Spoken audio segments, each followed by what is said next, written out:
What's up, everybody? We are live for episode 3 of Hit the Bricks, the Hit the Bricks podcast. How's everybody doing? Nice to see all the beautiful faces there in the chat.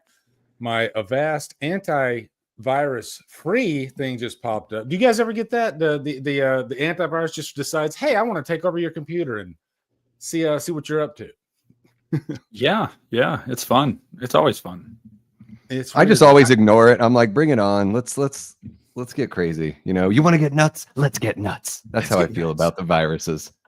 Are you guys Mac users or are you both PC like me? I'm using a Chromebook right now. Chromebook? PC. Yeah. Interesting. Yeah. PC, but I use an iPhone. So I'm just like kind of right there in the middle. But yeah, PC all the way. PC? Yeah. I just and I'm sure the MacBook's probably better because everybody that has one, they got to tell you that it's better. But I've always been, I used to build my own PCs. So, Yeah. I'm a laptop guy right now. Laptops are just easy for me, I guess. That's me too. Yeah. Man, we got so much freaking news, and it seems like it all just kind of hits you in the last few days before we have the stream. But I think they're looking out for us this time. Davey, how's your life been in the last 2 weeks? Has it been good? Yeah, it's just been, it's ups and downs lately, just with everything going on. But I've, been more consistent on the channel lately, doing lives and having a great time with everyone. And, people within the community, you guys and everyone else hanging out in the chat has been awesome. So, very uplifting. Just making sure that every day I'm exercising and doing something creative and all that kind of fun stuff. Actually, this is the first time I've ever had like a regular exercise routine in my adult life. So I'll be 45 in a couple years, and it's my goal to be in the best shape I've ever been at that time. So just trying to get that revenge body on. Yeah, I think it's the military that, because we had to do like PT tests. Yeah. And once a year you would have this, but we would also have to do like PT. We had like three times a week, like Monday, Wednesday, and Friday. Mm-hmm. And usually like one of those days they'd let you do what you want. And then one of those days you'd have to like run with a squadron. Mm-hmm. So it always kind of forced me to try to stay in shape. And it kind of stuck with me. I got into running late in my mid 30s is when I started really enjoying running. Like I hated it before that. So, and I think that's the thing I've carried with me after the military was just keeping with the running, especially now that I'm like 50, 51 actually. Yeah. And it helps keep the weight off too. Someone who doesn't need the weight off is Nick. What are you talking about? I know, right? How's your young life in the last 2 weeks, Nick? It's been all right, man. It is what it is right now. So you just kind of take the good with the bad, and you just, life is what it is. It ain't going to get any easier. I mean, it will eventually. There's moments, of course, of reprieve, but life just has this funny way of kicking you while you're down. But it's been all right. I can't complain mostly, and honestly, this past, I'd say a couple days or so, it's actually been really nice, whether it be news-wise, and we're going to get into all that today. I mean, something that came out this weekend was just, I was on cloud 9 about. And then, today I actually really enjoyed being able to see the trailer for Mission Impossible, because I love those movies. That was a good trailer. It was, and I'm just, that's kind of where I'm at right now. It's like I'm just going with life's punches, man. If it's gonna hit you, it's gonna hit you. But hadn't knocked me down yet, so I'm all right. Yeah, the world's a crazy place right now. I'm not gonna make this like a political type thing, but holy shit, this weekend, man. What, us? It's like the shitteth hitteth the faneth this weekend, and thank God for horror, and thank God that this is a safe space that we don't have to get kind of bound up in politics and all that. It's a nice to have a place to just step outside of all that, and I don't have to give my opinion on the world and how things are going. I can just kind of enjoy this small little thing that I love, which is horror, and just talk about horror with some bros. My life has been pretty normal standard this last couple of weeks, except for had a Levi scare I think it was last weekend, like or the beginning of last week. My wife, she was walking Levi, and when Levi sees like a motorcycle or somebody running or on a bicycle, just like little dogs do, he goes ape shit. And he wants to, it's just par for the course, right? And so this last time he went ape shit, and then he passed out. And my wife said she went to pick him up, and it was like picking up a dead dog. That's what it was like. And so she calls me like freaking out, crying, because I was on my way home from work, and then I was freaking out, of course. But luckily, he came to after like a minute. But man, Levi had a rough run for like the next few days until I could get him into the vet, and they gave him some like heart medication. And man, he's right here, right next to me now, and he's doing so much better with this medication. So, but the doc told me, just because of his age, he's 15 years old. You probably don't want to get him too riled up like I used to, Yeah. So now I don't really play as rough with him as I used to. I just try to keep him calm. But he's doing really well right now. So that was my scare. I mean, I don't know about if you guys have pets, but man, Levi, I mean, pets are.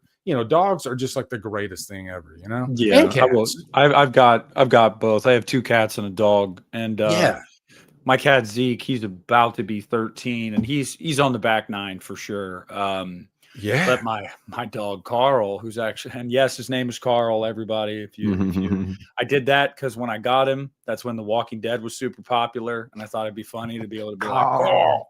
And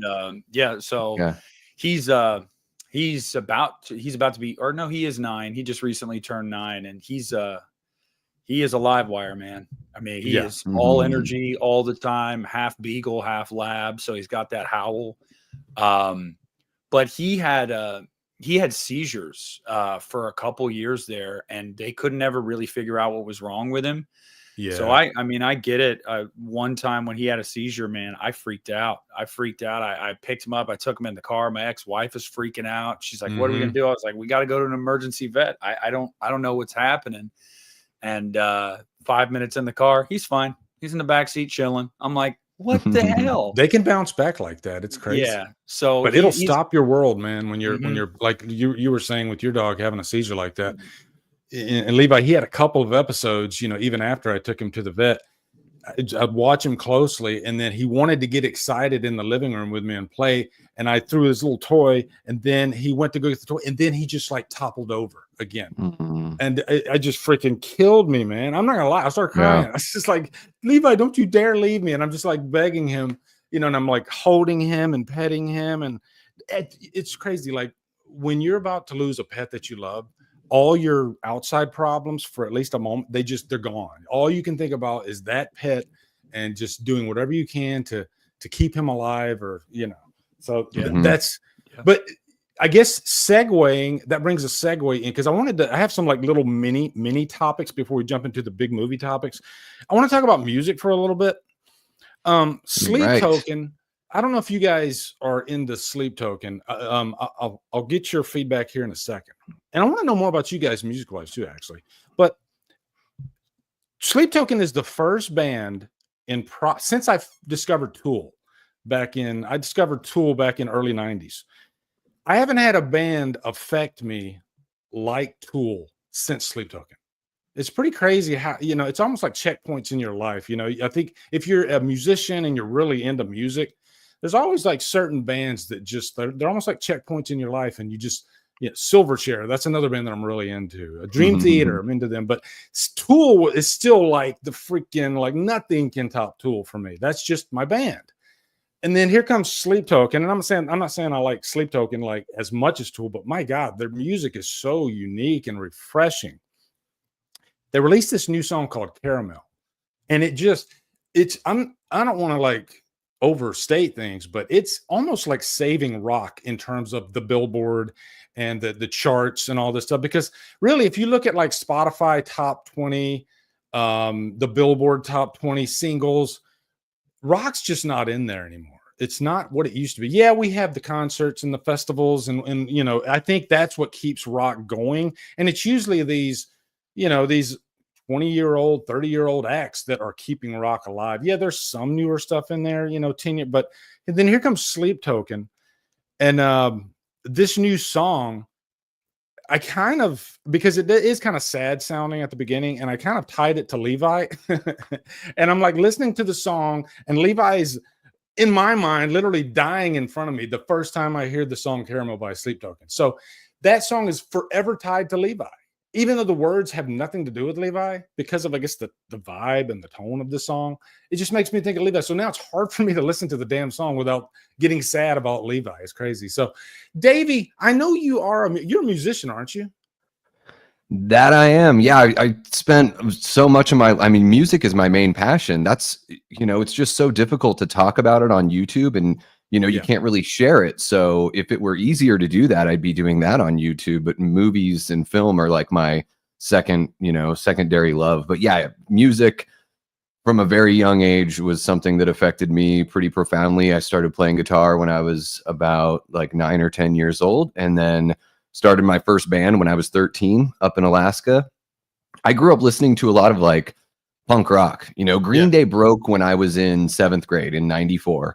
And then once Green Day broke, I was hanging out with the Skater Kids in Juneau, and they showed me NoFX, Face to Face, Bad Religion, Pennywise, like that kind of stuff. So I fell deep for 90s skate punk. And I'm always thankful for where I grew up, because even though it was a very isolated place, I don't know if I would have found punk rock or found horror the way that I did if I grew up in the city. I might be like a little more mainstream, kind of run of the mill. I like certain things in like the pop world, but usually I give the pop world kind of a side eye because it just seems so commercial and manipulative a little bit. So I guess like, punk just kind of hit me in the sweet spot.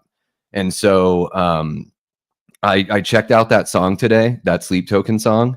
Yeah. And it's interesting because I don't really know those guys at all. So some of the song kind of reminds me, it's got like this, 80s like synth pop feel, but then they go into like the brutal kind of metal side of everything as well. So I'm not super familiar with the band, but I totally get what you're saying about even if it's just like 1 or 2 lines of lyrics from a song, even if the other lyrics don't really connect to a situation, sometimes it can just like conjure up those emotions, make you think of somebody, make you think of a situation. For me, there are albums I listen to that like take me back to an exact like, oh my gosh, I was like 20 years old and it was the winter when I got into Nothing Feels Good by The Promise Ring. And I can like smell the air. It's to me something that's profoundly important. I'll never be able to let go of my love for music. Sometimes I can probably come off a little snobby about it, but I swear that I'm not. I'm just very, very opinionated. Well, it's really cool to have a deep cut type of band that you never like. For me, it's like Shotgun Messiah. Like nobody ever talks about Shotgun Messiah. So anytime somebody brings up Shotgun Messiah, I like freak out. I'm like, oh my God, another Shotgun Messiah fan. It's insane to me. Nick, what about you? Is music kind of a thing for you, or you're just kind of like, the hits, the normal top 40 radio? No. Shout out to Linkin Park for Nick right here. I know. Yeah.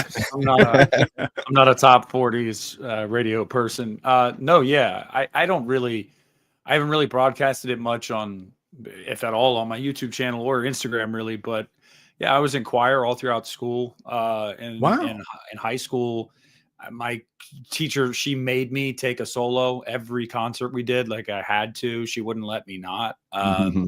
So you do sound like you have a singing voice.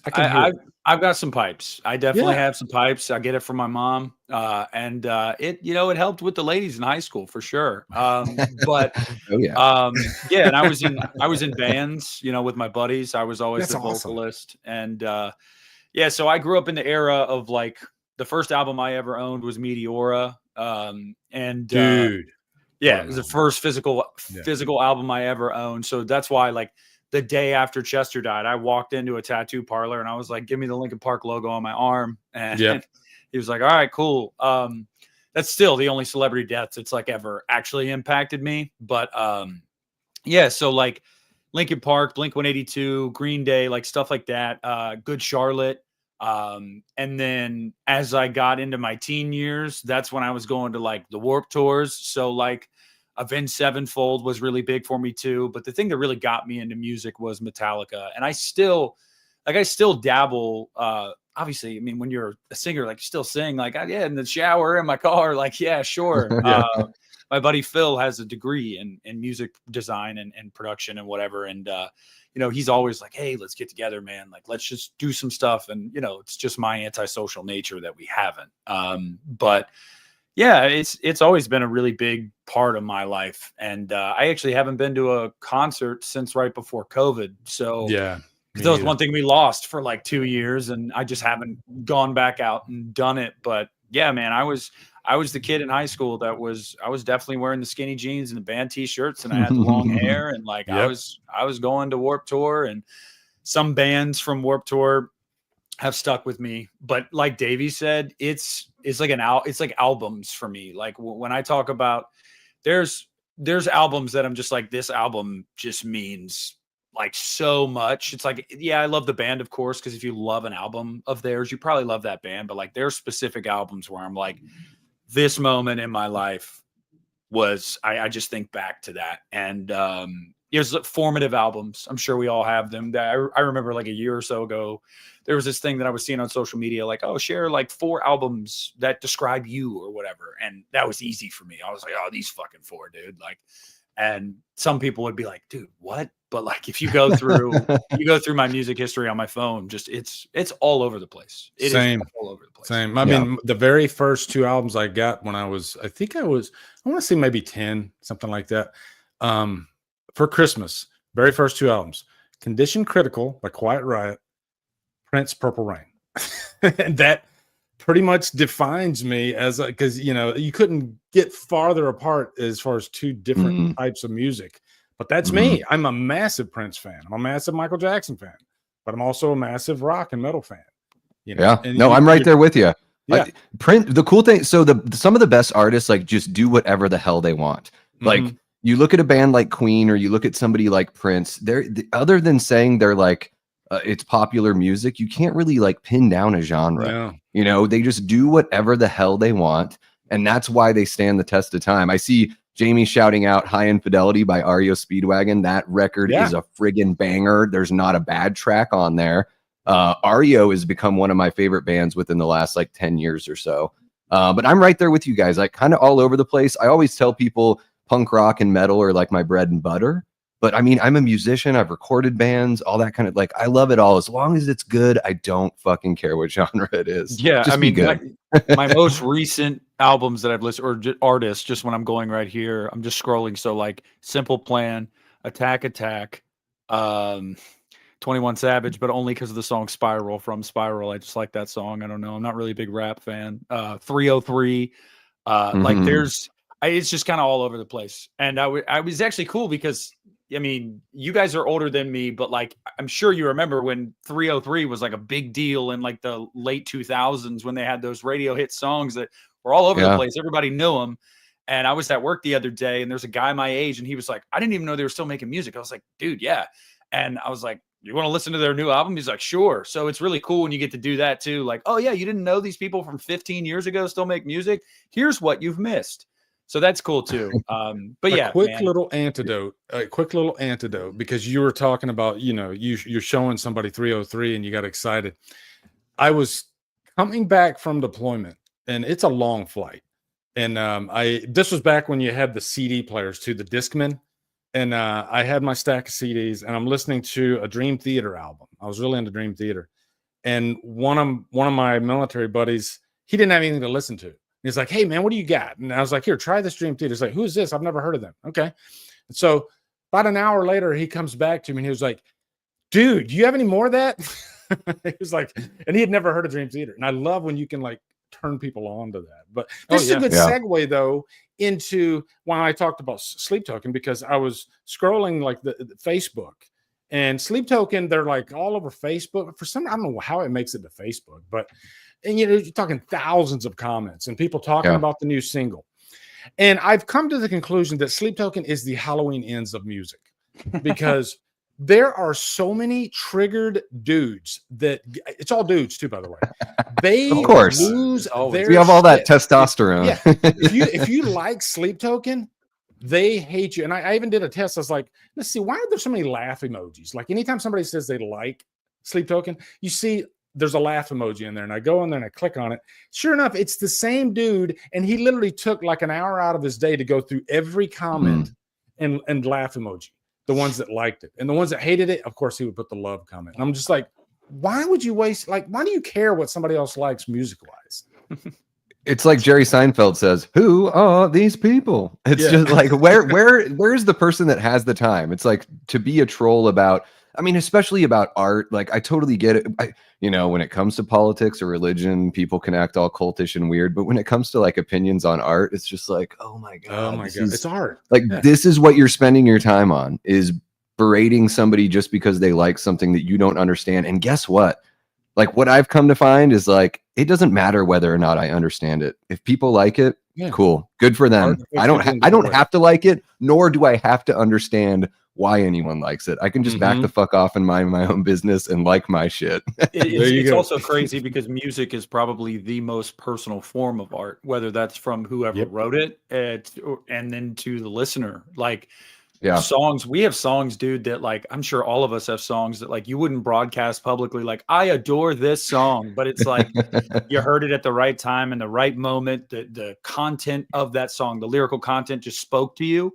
So it's like, I think it's weird to gatekeep that shit or to like look down your nose on anybody for what they listen to. Like, I mean, unpopular opinion, guys, I've ever since he like, hit puberty, like 2013, I've actually kind of been a Bieber fan, not gonna lie. So like, you're not gonna see me all over the place just being like, oh my God. But like, ever since, because he's my age. So I guess when I was younger, I was like, screw you, dude. Like, you're 13 and you're rich and I'm in school.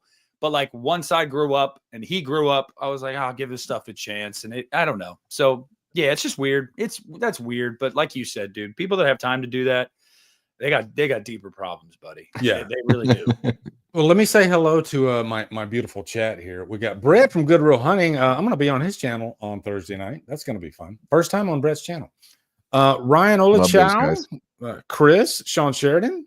How are you doing, brother? George Hellman, Nicholas Vincent. Let me scroll up here so I can see. Blazing Asian, Ali Girl, Destiny. How are you doing? Gene Wildacombe. Let's see who else. Brian Sanchez, Davey Deathray. Who's that? I don't know. So, yeah. By the way, guys, this will be on Spotify probably tomorrow. So I always put these new episodes on Spotify. Be sure you go over to the Spotify. I don't know. Do you like the page on Spotify? I'm still new to Spotify, but I've figured out somehow how to get these episodes onto Spotify. So I'm pretty proud of myself. Hell yeah. And I actually go back and listen to them because I'll listen and I'll jot down the time frame so I can clip things out. Because, man, you guys make clipping easy. You really do. Because I don't have to make any cuts because we're constantly talking.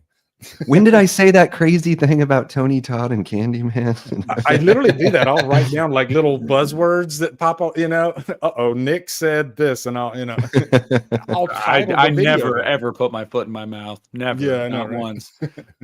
Well, you can see down there at the bottom, we got way too many topics and I'm already late, but let's go ahead and start on the first topic. Let me see if I go over here. And we'll start with Black Phone 2. Let me see if I can present again. Share screen. And you got it. Come on. There it is. Boom. Big money, no whammies. Yes. There we go. And stop. There we go. Okay. Black Phone 2 taking a Freddy Krueger approach to the franchise. Before I read this, and spoilers, by the way, guys, correct me if I'm wrong. The grabber was killed at the end of the last movie, right? Oh, he's dead. Yeah, he's dead. Double dead. I had a tough time believing it because it was like to strangle somebody with a phone cable is I don't know if that's really possible, but it seems like it does happen. Yes. Yeah. If did a TV fall on his head? Because no. If that happened, then he's there's no coming back from that. No, he could have actually. Yeah, no. If it was a TV, he'd have been fine. We could have. But it was Finn's mint arm was able to essentially choke him out and snap his neck. Okay, good. Scott Derrickson's The Black Phone ended on a pretty definitive note. Hey, there you go. They're just with the evil being vanquished and Ethan Hawke's grabber being killed by our hero. How do you make a sequel to a movie where the villain is very much dead? When did that ever stop the horror genre? Oh my God, they're just proving my point. Thank you, Bloody Disgusting. The first footage from Black Phone 2 was shown off by Universal and Blumhouse at CinemaCon last night, and while the footage won't be making its way online, sorry, that's just how it goes with CinemaCon. We do have footage descriptions from various reports and outlets that all make the same observation. The grabber is going full Krueger here. Now, I'm not gonna read this whole description. What does that mean? Well, according to the footage recaps from Discussing Film and Screen Rant, Black Phone 2 will see the grabber stalking kids from beyond the grave. So that's all I'm going to read from that. I'm assuming that he's going to like, is he going to enter their dreams? You know, I don't know. That's very, very strange. I don't like that. Hold on. Well, and it sounds like I was looking into it. You know, Scott Derrickson didn't see any reason to do a sequel, but I'm forgetting the author's name, but the gentleman that wrote the original book is the one that approached him and was like, "Hey, I have an idea for how we can take this further." You know, so I don't know. I would imagine he's got to be. Maybe he's using. Maybe there's the Black Phone like, you know, comes back as its own little entity, and then he's able to reach out to people through the Black Phone and torment them that way. I don't know. That's very, it's very strange. Is this the one that Stephen King's son wrote, or am I thinking of a different property? No, you're right. Yeah, that's what I thought, Nick. Yeah, Stephen. I do love the first movie, you know what? Anytime you got like a serial killer kidnapping type situation and you're setting it in the 70s. I'm all about that. And I just you pretty much got me halfway there by just giving me that backdrop. And then Ethan Hawke, I'm a big fan of Ethan Hawke. So I was hoping this is one of those situations where even if there was no way to bring him back, because I'm such a fan of Ethan Hawke and the grabber himself, I would forgive it. You know what I mean, guys? Like there's some properties where you're like, no, I don't want this character to come back because they zipped it up and but this was only the first movie. So even if you like dotted the I and crossed the T with him and bringing him back, I don't think the fans would mind so much. I don't know. What do you think, Nick? Well, I mean, also, I just think that how is it any different than the origin of Freddy Krueger in the sense that like that was a person that killed people that then came back for revenge from beyond the grave. So like, and we love that series. That series has some great movies. It's an all-timer. I mean, I get it that it's a little bit different for us to see it like in real time now. For a lot of us that didn't live through that, but like this could be the start of a new franchise. I mean, nobody knows, and this would just be a natural progression. You know, that movie made a lot of money. It was really well received, and you know, I don't know how you guys feel about this, but for me personally, I loved the Black Phone, but I actually felt like it would have benefited more if there was a supernatural bent to it. So like this, if anything for me, I'm like, cool. I think that this could really deepen the lore and the capabilities of the grabber. And I'm cool with that, man. I don't know. I got no qualms whatsoever about it. And there is I think there is a supernatural thing going on. I was just full stop, guys. I just watched this film for the very first time this afternoon. Wow. So, I went with the grabber specifically. I just like, because he is human. He is flesh and blood. Gotcha. Yeah, true. But he also was like, there's nothing on the other end of the phone. So not only does Finn's sister have like she has visions in her dreams, but it seems like Finn has something that he doesn't quite understand or didn't have unlocked until, you know, the phone went off, because the grabber says that there's like never anyone on the other line. And so we're made to kind of think that Finn is the first person to be able to like hear the calls from the other side. Yeah. So, you know, they could totally do, I mean, both the actors are older. They're going to do it in high school. So we're going to be like early 80s. That'll be great. And and maybe they'll be like kind of, you know, flexing those supernatural capabilities, but also at the same time, maybe that opens up a door for the grabber to come back and be supernatural this time around. Yeah, and this feels like a Stephen King, even though it's Stephen King's son. I do have a thing for like young adolescents in horror, and Not necessarily a slasher type thing, but you know, this just feels like a Stephen King type movie. And I think those films, they always deliver, you know, because it just kind of transports you to another. I don't know if you guys have ever experienced like kidnapping.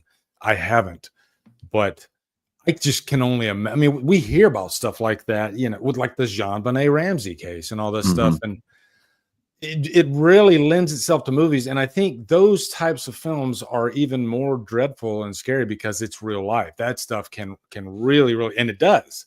It actually happens. It happens more than like serial killer. I mean, kidnapping happens, I think, probably on a daily basis somewhere in the world. It's quite, you know, intense.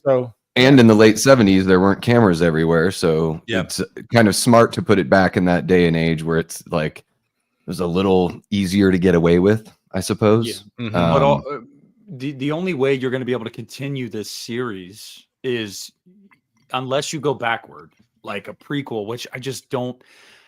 I don't need. We see people do that too often. Like, let's go back and let's explain everything. Like, if you're going to continue it, you're going to have to do it supernatural because he's dead. So, like, I don't have any issue like at all with this. I think this is a really cool approach, and I'm looking forward to it. Yeah, outside of Black Phone, like any movie, if you're doing a prequel on the second movie, to me, that's lazy writing. That means you don't have another idea to carry the story forward, and you're only hurting your franchise, you know, franchise prospects. So yeah, we'll move on to the next story. Now, let me ask you guys: have you watched the M3GAN trailer? I have. I just gave it another watch. Pretty much like right before this. You mean the Terminator 2 trailer?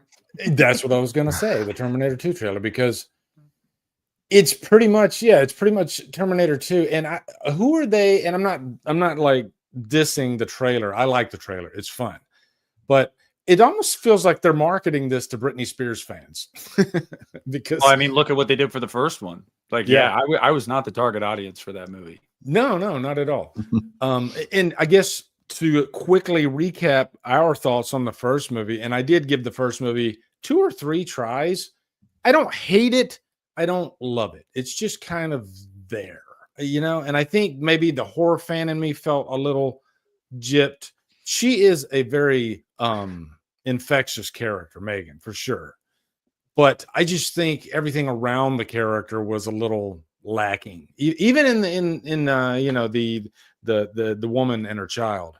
I didn't dislike the child, but I don't know. I just felt like there was something missing from the first movie. But there's a lot of people that really liked the first movie. I don't know. What did you guys think? Davey, you go ahead. You know, I haven't seen the first M3GAN movie, and I avoided it pretty much because I was like, well, I did not like Child's Play 2019. Sorry, Nick. And I was also like, it just seemed. Hey, we agree like 95% of the time. I know.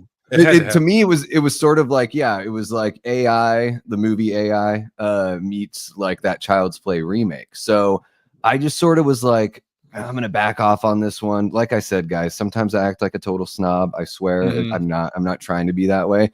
But when I heard about the trailer with them doing like the T2 kind of twist here, I was like, oh, well, I have to check out this trailer because that does sound interesting to me. Because I always like when a bad guy has that redemptive arc. Like, I'm a big Magneto fan because Magneto is like a good guy half of the time. Yeah. So yeah, I actually haven't seen the first movie. I remember the marketing being, you know, pretty ridiculous with like the TikTok dance kind of thing. But I'm like Nick said, it did not look like it was. I was like, this isn't made for me. I'm just gonna, you know, back off on this one. Okay, Nick. And by the way, I love Child's Play 2019. I know you did, brother. That's the one movie, and no diss against you, Davey, but we all have that one movie, right, where we're just like, why don't people like this? You know, because it's just like it's just really fun, right? I just thought it was odd that they were trying to sort of make us relate a little bit too much to Chucky and feel bad for him. It was this movie that seemed like it was making an excuse for psychotic behavior, as if he just doesn't understand. I do. And so he's just that was boy. like that was like the thing for me where I was like, I'm having a tough time with this. And Aubrey Plaza, do you have to have resting bitch face 100% of the time? What do you bring to the table, lady? She's hot. I don't know what she brings to the ladies to the table. She's funny. She's funny. Is she funny? Is she hot? I really don't know. I can't tell. I see hotter people every day, but I live in Phoenix, so what can you say? She's funny in a sense of like her comedy is like she's very dry. She's a very dry sense of humor, and like it's not like belly laughs, but like she's got this darkness in her too. You can just see it behind her eyes. I don't know. I like Aubrey Plaza, but as far as sarcastic humor anyway, and she's very sarcastic. Yes, but as far as Megan goes, like I kept getting pressed about it. People were like, dude, you got to watch it. You got to give it a chance. I said, okay, whatever. And I did like a live watch along, I believe. Yeah. I did a live watch along of it. And I got to be honest, man. I totally get why it worked for some people. Like, absolutely. But I was not the demographic. Yep. And it just didn't work for me. I didn't find it funny. I didn't find it edgy. I just found it kind of like, you mentioned Child's Play. I was like, oh yeah, I saw this a couple of years ago in Child's Play 2019 and it was better. Like, I don't know. And so to their credit though, the trailer of this one looks like they're definitely going to switch up the formula a little bit. Yeah. So more power to them. Like, I think that's awesome. I don't think you can do the same thing over and over again. Having said that though, will I see it in theaters? Probably not. Wow, that surprises me, Nick. I gotta say, this new trailer, even though it is pretty much Terminator 2 with dolls, I was like, okay, they're trying something different. They're changing up the formula, and I do like the idea. It's funny seeing Megan, like they're trying to contain her, so they put her in like this little robot type. I don't know what you would call that. It looks like a freaking something you'd buy from Amazon, right? Yeah. It probably doubles as a toaster, but they're keeping her contained because of how dangerous she is. And then they had that in your mind, you're thinking, why in the hell would they ever release her or let her come back? But they give you a reason. There's a bigger threat who looks like a full-grown woman. It looks like the TX from Terminator 3. Yeah. So this could be really fun, watching those two go at it. And big Megan, you of course in the sequel, you got to have the upgrades, bigger, better. So this one might win me over. It might win me over. I'm still not sure about the characters in the background, though. That's what gets me in trouble with these movies. I can already see the thumbnail in my head now for Lee's video that M3GAN 2.0 shocked him. Like I can see it. I can see the facial expression. But why this works right on the thumbnail? Yeah. No, Lee sometimes pisses me off because he'll go see a movie and I know why he does it, and this is the right way to do this. But it pisses me off because I'm like, he'll do this out of the theater reaction and he won't give you shit. And I'm like, damn it, Lee, I'm going to see this movie tomorrow. You can't tell me a little bit? Nope. He's like, I just saw it and it was a movie. Gonna go do my review now. And I'm like, why do I keep watching these? DM me right after because I'll post something, and I won't post what I thought about the movie, but I've had people DM me begging me to tell them, is it good? Is it good? Is it good? And I'm like, nope. He doesn't say, but I will say, I'll never forget your tweet after Halloween ends. It was just a jack-o'-lantern and a thumbs up. And I was like, I felt like I had to like give but it didn't matter because that movie was so damn divisive anyway. It pissed off half the people that I told that. So yeah, what can you do? But hey, we got to enjoy it, right? We still enjoy it. Damn it. Absolutely. Yes. And I think, as somebody that had no interest in watching that first M3GAN movie, watching this trailer, I was like, this is something that I'm actually interested in checking out. I don't mind if it's a T2 kind of redo, because honestly, I think I've already said this. I think I said this last episode. Like, I think T2 is kind of a remake of the Terminator anyway. So we don't need to be too protective of Judgment Day. We can enjoy it. And it seems like there is a sense of humor in this trailer, when Megan's talking to the people that are like, hey, remember when you like tried to kill me? And she's like, well, unless you get in the way, like I won't do that again. I was upset. Yeah. So it could be fun. All right. Let's move on to the next story. And man, I swear this freaking StreamYard. Oh, did Christian go back to StreamYard, Nick? I don't think so. Not yet. I caught his last stream, and he was pulling up, and it looked like the formula of StreamYard. But he might have. I need to just text him and ask him. I don't know. Yeah, he might have. He said he was going to. So. Oh, okay. I think he did then. I think he did. Yeah, that late night stream. Oh yeah, Chris is telling me he did. Oh, yeah. The witching hour stream. I think he just got off work. Yeah, I was there for that. I was like, holy crap! You got to be kidding me. Someone's going live right now. Yeah, that's pretty awesome. We'll do Happy Death Day 3. You know, I posted this thing on Killer Flicks today. This movie made me think of this particular topic, and maybe I'll ask you guys this question too. What's a movie that should have been a sure thing for you? You know, like when you saw the trailer for the movie, and my example would be Hell of a Summer. I don't know if you guys have seen Hell of a Summer yet. When I saw the trailer for Hell of a Summer, I thought, this can't lose. There's no way. This looks like the funnest freaking camp slasher ever. And it failed miserably for me. I was shocked because you had all the ingredients. All you had to do is this, and and I can tell you the reason why. Off-screen kills. You know, this movie gave me the biggest blue balls I've ever had. You know, it didn't show anything. You know, and it's a camp slasher. You know, you can't get away with that on a camp slasher. So it just, and then it was going more for comedy, which is fine. But I think comedy is subjective, and I laughed at maybe 10%. There's some funny things in there. You know, they're having a good time making this, I think, but I don't think it's just a very strong script at all. So, but Happy Death Day 3, that's franchise really. When I saw the trailer for the first Happy Death Day, I was like, oh, there's no way. I mean, this is freaking like repeat Groundhog Day mixed with a slasher. How can we lose?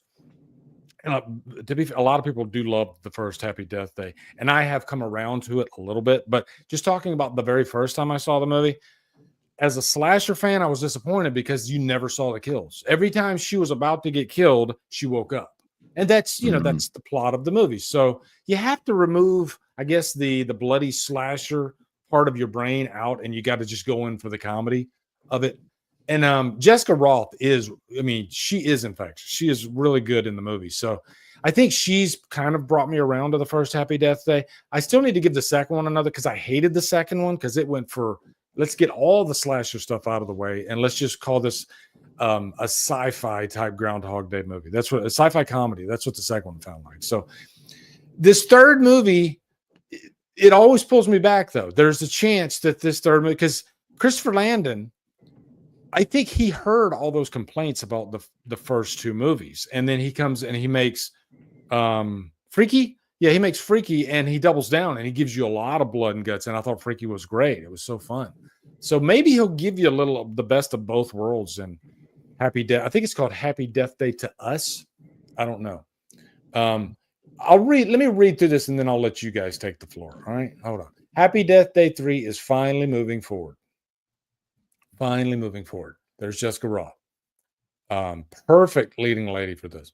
Just 1 week after yet another non-update on the status of Happy Death Day 3 franchise, star Jessica Roth announced at a double feature screening of the first two movies that the long-awaited third installment in the horror comedy franchise is now moving forward.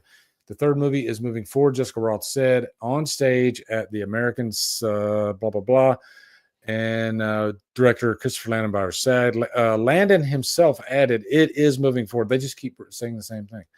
Yeah, I don't need to read the rest of that. That's all we got out of this. It's moving forward. And I think we should probably expect that in 2026. Davey, let me guess. Has Davey seen the first Happy Death Day? What do you think, Nick? I think he's probably seen the first one. I don't think he's seen the second. Yeah. one. You don't think he's seen the second? Yeah. Okay. First one, not the second. Nice, Nick. Woo! I think it'll. So I think the interesting thing will be here is the third movie going to grow up with the audience? Are we going to get an R-rated third Happy Death Day movie? Because I think that's one of the things that sort of holds it back, Lee. Like you said, it's just kind of a construct of if you want to make a teen slasher and you want to keep it PG-13, you know, the perfect out is to do that Groundhog Day thing, kind of, you know, cut out right before the kills, everything like that. And then now that they're doing this one and they know that those folks that watched the first two are a little bit older now, do they have the guts to actually do an R-rated film and kind of give us the goods? You know, no more blue balls. That's what it should be called. Happy Death Day 3, no Sans more blue balls. Full, you know, full expulsion. Full frontal.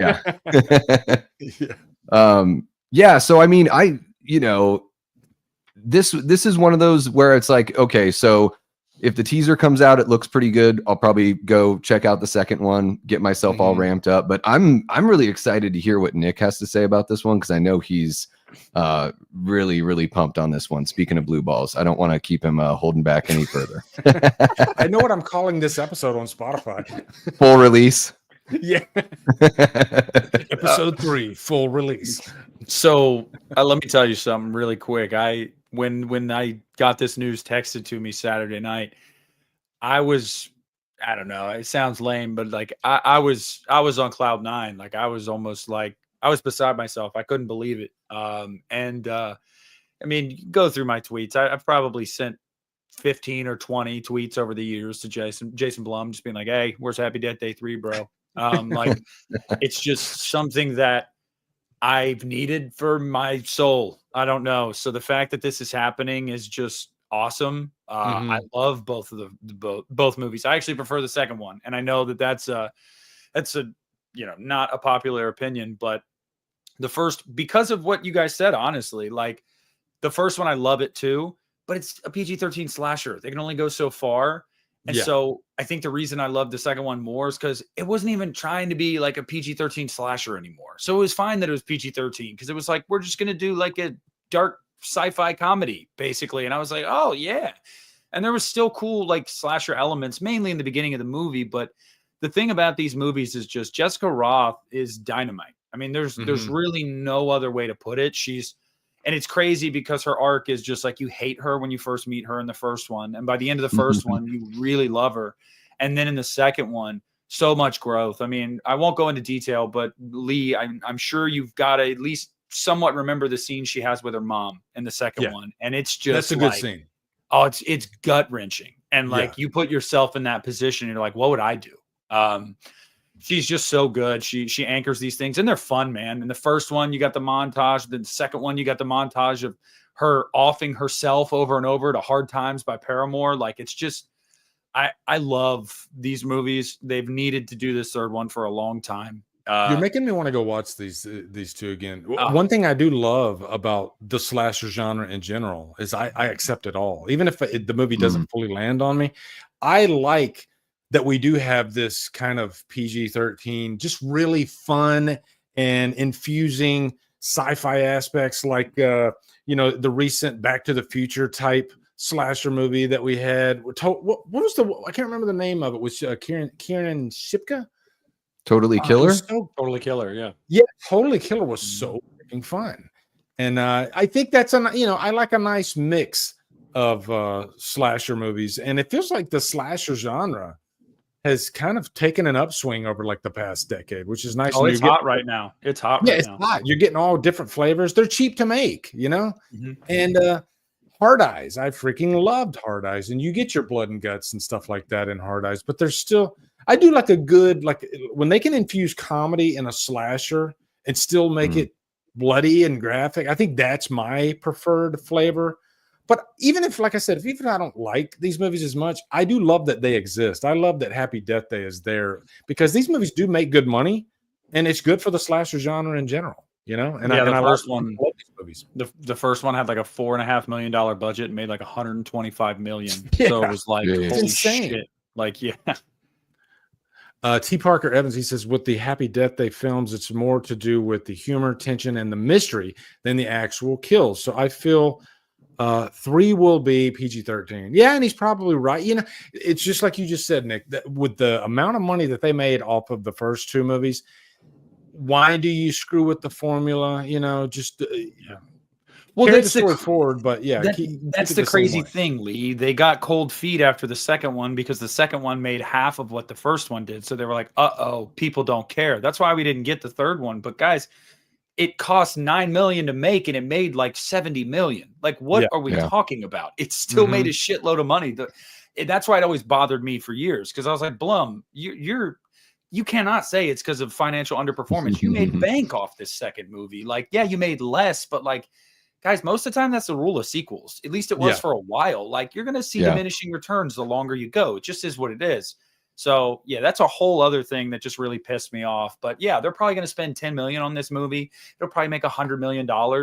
And you know, they're even talking about, I don't know what you guys thought. I don't know if you've seen it, Davey, but I know you have, Lee.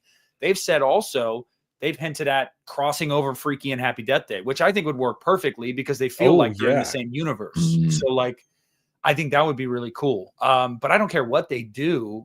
I'm happy it's back, man. Yeah. And you can always do PG-13 in the theater, and then you could, nowadays you can have that, you're going to have double the audience if it's PG-13, and then you can always put out an unrated Blu-ray if you want to throw that in there. Well, I guess we'll go to the next topic then. We covered. But yes, Davey, I recorded a video on this today that will come out tomorrow. I definitely had some thoughts. Also recorded a Halloween 5 video, Davey. Yeah, I was inspired. Yeah. I've been talking about that one a little bit lately. Give me a second. I'm going to pull up, because there was one story I didn't get it pulled up, and it was about Nightmare on Elm Street. I definitely want to cover that. Oh yeah, what the New Line CEO had to say. Yeah, New Line or COO or CFO, something like that. It wasn't the CEO, but yeah. Yeah, they said they're trying something like that. Let's see. Hopeful that it'll eventually happen, basically. Like, yeah, cool. Okay, let's go with this one. A Nightmare on Elm Street reboot chances get unexpectedly update, but don't expect it happening soon. Okay, so let me get you guys here so you can see it.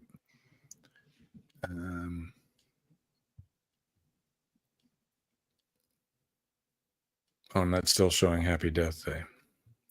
Yeah, it makes me unless I'm doing something wrong, it makes me individually go and I don't know.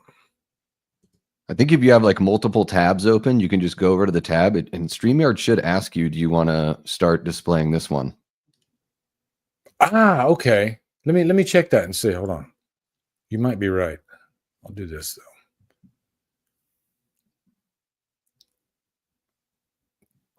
There we go. Yeah. I want to read this real quick. Because I'm giving up hope, guys. I feel like I'm almost there. It's just never gonna happen. And it's it's driving me nuts, man. Because this is Freddy freaking Krueger. This is like the character that everybody freaking loves. They want him back so bad, but maybe because Robert Englund can't really play him. We'll get into all the reasons. Let me read through this real quick. Just like Friday the 13th and Nightmare on Elm Street is a horror franchise that has been lost in development hell for quite some time. There have been some efforts to reboot the adventures of Freddy Krueger, but New Line Cinema, the production studio in charge of the IP, hasn't moved forward with a new revival, mainly due to complex rights issues. However, according to a New Line boss, there's still hope to reboot the franchise. Just don't expect this to happen anytime soon. New Line Cinema president Richard Brenner hopes that we will see Freddy back on screens, but also admitted how complicated it is. Per the Hollywood Reporter, the New Line boss answered a few questions during CinemaCon about the horror IPs currently hosted by the studio. When asked about A Nightmare on Elm Street, he sounded optimistic, but he didn't have any good news about the project. And then they're going back. Yeah, and they just kind of give you a history. So all you're getting there is they're just a little bit. So maybe you guys know better than I do. And I know it's a legal issue, but like, Nick, do you know, is there any specifics? Like, is it like the Craven estate? Are they holding on to it or something like that? So the Craven estate, his kids, they own the North American distribution rights. The international rights are owned by another entity. I don't know if it's New Line or if it's somebody else. So anytime they got to come together to agree on a new property, like a new piece out of this IP, all parties have to come to the table and agree, because obviously if a movie comes out, it's going to get, distribution internationally as well. So that's an issue. But I think the largest issue is the belief is that the Craven estate has shown no interest whatsoever in bringing Freddie back. His kids, obviously this probably isn't their bread and butter. You inherit what you inherit. And I just don't think that they have a passion or really a give a shit for Freddie to come back, which sucks, because if that's the case, sell the rights. You'll make a shitload of money and go do your thing. So I can tell you that a couple years ago, the Craven estate was taking pitches. That was news a couple years ago, that they were like, hey, we're accepting pitches. That was back when Mike Flanagan had tweeted about it and said that he wanted to do it. Well, then they stopped. I think they were just like, nah, you know what? No. And so as it currently sits, there is nothing percolating. Like there's absolutely nothing happening right now. There's no discussions. There's no pitches. There's nothing. It's literally just dead and sitting there. And I think the only way something is going to happen is if somebody puts their feet to the fire at the Craven estate, or if somebody comes up with an offer they just simply can't refuse and they just sell off. Because I just don't think they have any interest personally. And it's weird because I understand a lot of people feel the way they do about the remake, although, I know you love it like I do, Lee. But it made a shitload of money. So it showed that the property was still viable. So I don't know why this is happening, but that's basically. Is this that 35-year clause where after 35 years, the name like Freddy Krueger goes back because he's in the first movie? Because they did this with Rocky. I think after 35 years, Rocky, the character, went back, I think, to I think it was United Artists or something like that. And Stallone lost all ownership of anything to do. And it's Friday the 13th went through the same thing with Victor Miller after 35 years. I think Victor Miller owned the rights to the very first to Friday the 13th, the title. He didn't own Jason Voorhees because Jason Voorhees, the adult version anyway, wasn't in the first movie. So I'm wondering if this is one of those things where, because remember back when Freddy Krueger was doing his thing and movies were coming out constantly, Wes Craven had nothing to do really with everything after the first movie. And then he came back and did New Nightmare, of course. But I don't know if I don't think it was a blessing type thing. I think it was just New Line owned Freddy for that run. But I think after 35 years, I think the rights went back to the original owners of the first movie, which was Wes Craven. So in turn goes to his son. And which is weird too, because he worked with his son on one of the second, I always forget the Hills Have Eyes, the remake of the Hills Have Eyes Part 2, which isn't really a remake. It's a completely different story, but not very good. Wes Craven worked with his son on that movie. So you would think his son would be like, yeah, let's get some more Freddy Krueger out there. I don't know. Your guess is as good as mine. I don't know his son's intent. I also don't know if it's more so lawyers or if it's actually his son. But I can tell you that the vibe that I get that permeates this whole situation is just a lack of wanting to. Because here's the difference, guys. You guys know this. We've lived through the Friday the 13th saga for the last 15 years. And every few months throughout these 15 years, there's been some kind of update. And no matter how little, there was a court battle. There was always some kind of update. With Nightmare, dude, it's radio silence. If people actually were trying, we'd know more. We just don't know anything because nothing is happening. And that really fucking sucks. I'd take Freddy back before Jason 100 times. Oh yeah. Me too. Melissa Crouch or Couch. Crouch. Robert Englund will always be Freddy to me. The remake with the other guy didn't really do it for me, but I'd be curious to see what they could do moving forward. And this is where I asked Davey, how do you cast Freddy freaking Krueger? Is that possible?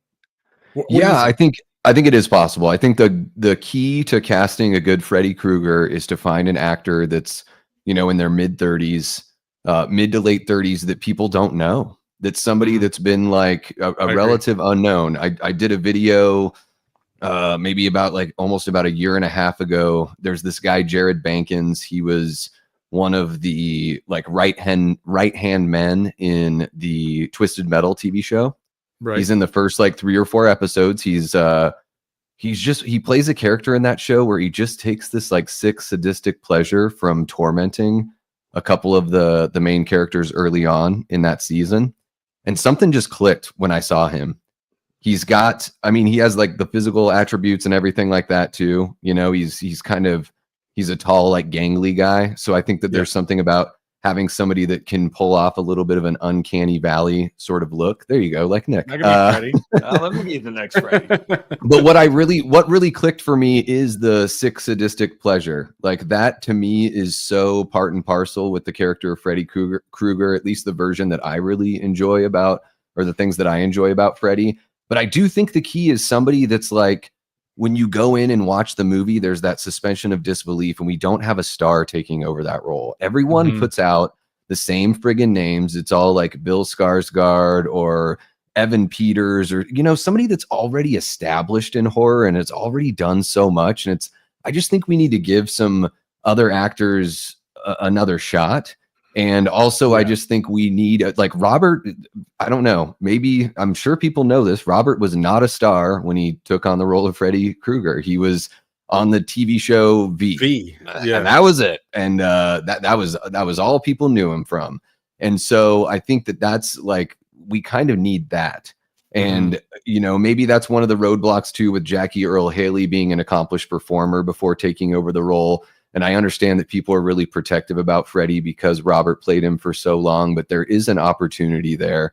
I don't know if it was it Aaron Click that said it a little bit earlier, that maybe they are working on something and they're just keeping it under wraps until they really figure it out. But this is one of those things where I don't really, I can't understand what the holdup is. I think I'd rather see Freddy than Jason too, because we've got so much Jason out there.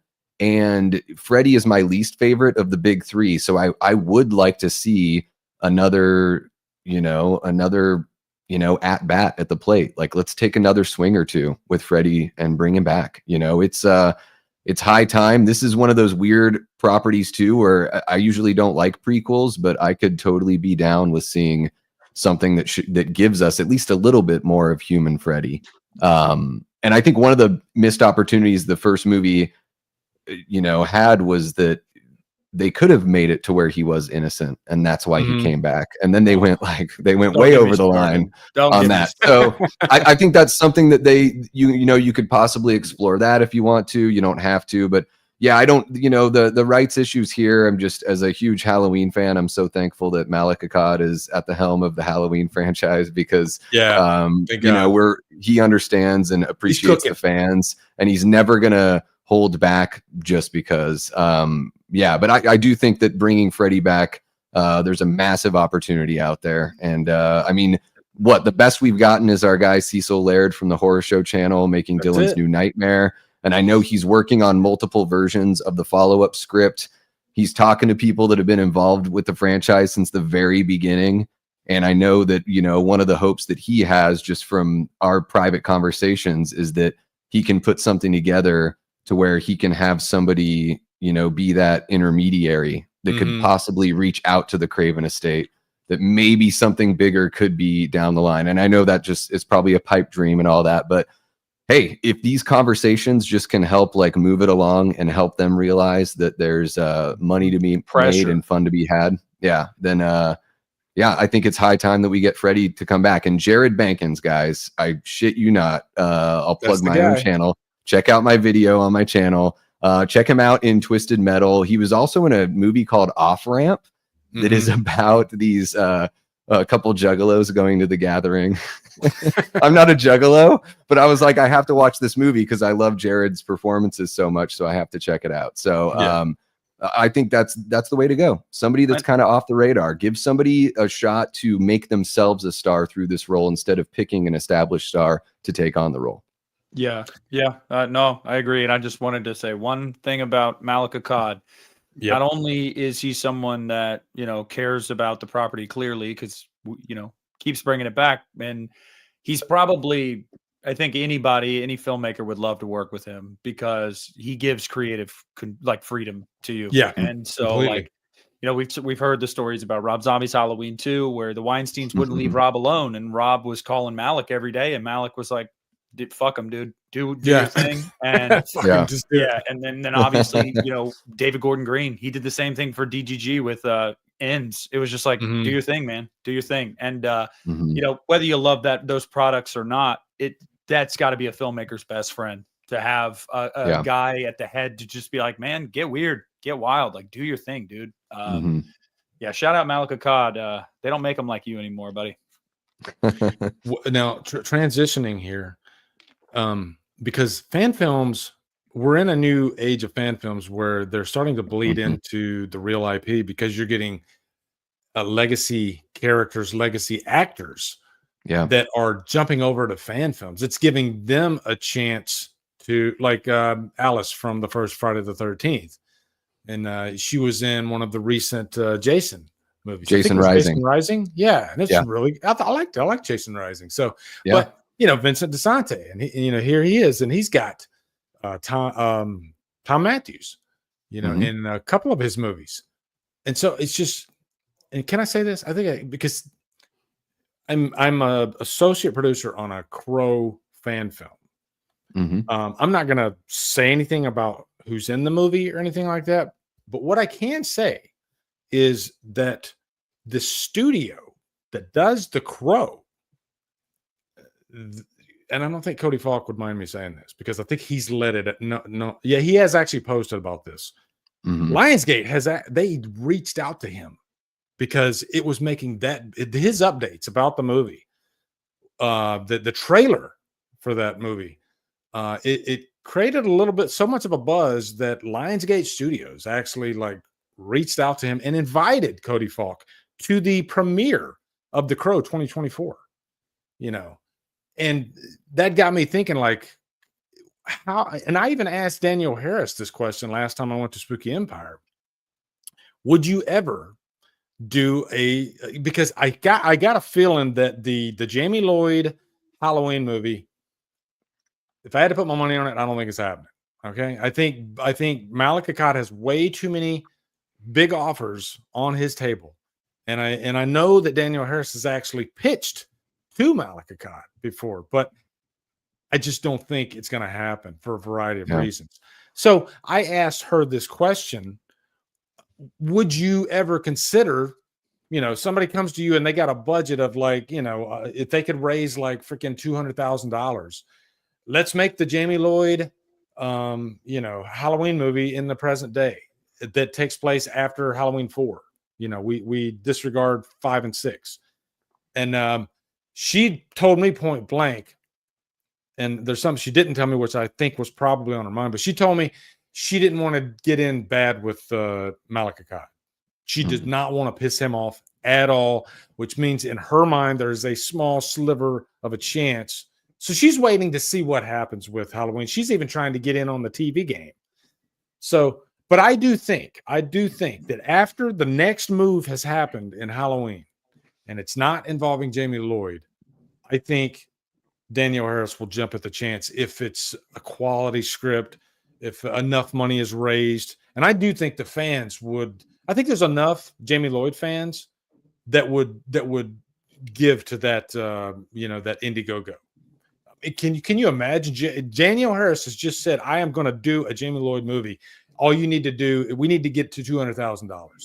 I think it would get there just like that. What do you think, Nick? Because you're a fan of Halloween 5 and Daniel Harris and all that. Yeah. Anytime anybody talks about this, I'm always like, no, we are not going to write off Halloween 5. Damn it. We'll keep that in continuity if we ever do this. And I would be fine with that, by the way, if they kept Halloween 5 in continuity. I know you would. But I don't know. Look, would I watch it? For sure. I love Danielle. You know, it was super cool to see her back in Rob's movies. Do I think that she would do it if someone, you know, an established, maybe lower tier filmmaker raised a lot of money and it was outside of the franchise, you know, in a sense of like, it was a fan film basically, but it was a legitimate production, she'd probably do it. But as far as the Malik thing goes, you alluded to something and you were like, you know, she made it very clear she didn't want to get, you know, piss Malik off. Well, that's because she did already. And that is why the two aren't on speaking terms right now. I don't know if that'll ever be resolved, but you know, now how did she piss him off? Refresh me. It was what it was the premiere of Halloween Ends. The blowback from what they said about Jamie Lee and how they made Jamie look. And you know, this right or wrong, guys, it's not about taking sides. I'm just saying that's what the friction was. And you know, Malik, according to Sean Clark told us on one of our episodes we did, he was like, yeah, Malik is he's not talking to her. Like he was really pissed off about it. Like really pissed off because it was, I didn't know this was Jamie's night. This was, you know, this was the end of her career for Halloween and everything like that. It was a big deal. And he felt like they undermined her publicly. And so he was really mad about it. And so as far as like her wanting to get in good with Malik, maybe over the years, it'll blow over, I'm sure. Cooler heads will prevail. But yeah, right now, there ain't a snowball's chance in hell. If she called to set up a meeting, she'd probably get the secretary, and the secretary wouldn't even pass the message along to Malik. Wow. So, yeah, it's insane. It's not good right now. Yeah, because when you hear the story from their angle, and I kind of see where they're coming from, but you know, context is everything. We weren't there on that red carpet. We don't know how pushy she might have been with Scout. You know, who knows? One thing I do know is that Danielle Harris wants back in the Halloween franchise. Like that would be the biggest Christmas gift ever for her, because as much as she talks about it, and I'm rooting for her. I love, you know, I love that trilogy. That's my trilogy. I'm a Thorn guy to the grave, you know, so I want this really bad. But I can say that Jamie Lee Curtis did reach out to her and Scout. And they, you know, they mended fences, and she, because Jamie Lee Curtis's daughter told her that, hey, just so you know, they have this podcast and they talked about this incident. And so Jamie Lee Curtis felt bad, and she reached out to them on Instagram and said, hey, I'm sorry, and blah, blah, blah. And let's kind of mend fences here. And she even sent Danielle Harris like her children's books. And so I think the way that Danielle Harris can get back in the good graces is through Jamie Lee Curtis. If Jamie Lee Curtis cares, and if Jamie Lee Curtis sat down and watched Halloween 4, and by God's grace, she somehow, wow, that was a good movie, and that could happen. Maybe you guys, I'm sure you know this, but Malik and Jamie are thick as thieves. They're really close. And so like, that's why he was so upset about it. I don't even think that Danielle and Scout had bad intent. Like, I don't think that's what it was at all. But I think the way it all unraveled publicly and how people were like taking sides. Imagine, like, guys, like, seriously, we were taking sides on the internet about celebrities feeling like they might have been slighted by another celebrity. Like, grow up. I don't care about that personally. But that the image of all that just really kind of, it didn't do them any favors. Yeah, and I agree with Alley Girl there. Because I listened to that podcast and you know, that episode, and her talking about, and you know, I think it was a situation, like, I believe everything that Scout and Danielle said. I think it was a situation where Jamie Lee Curtis was really tired, and she just didn't know who they were.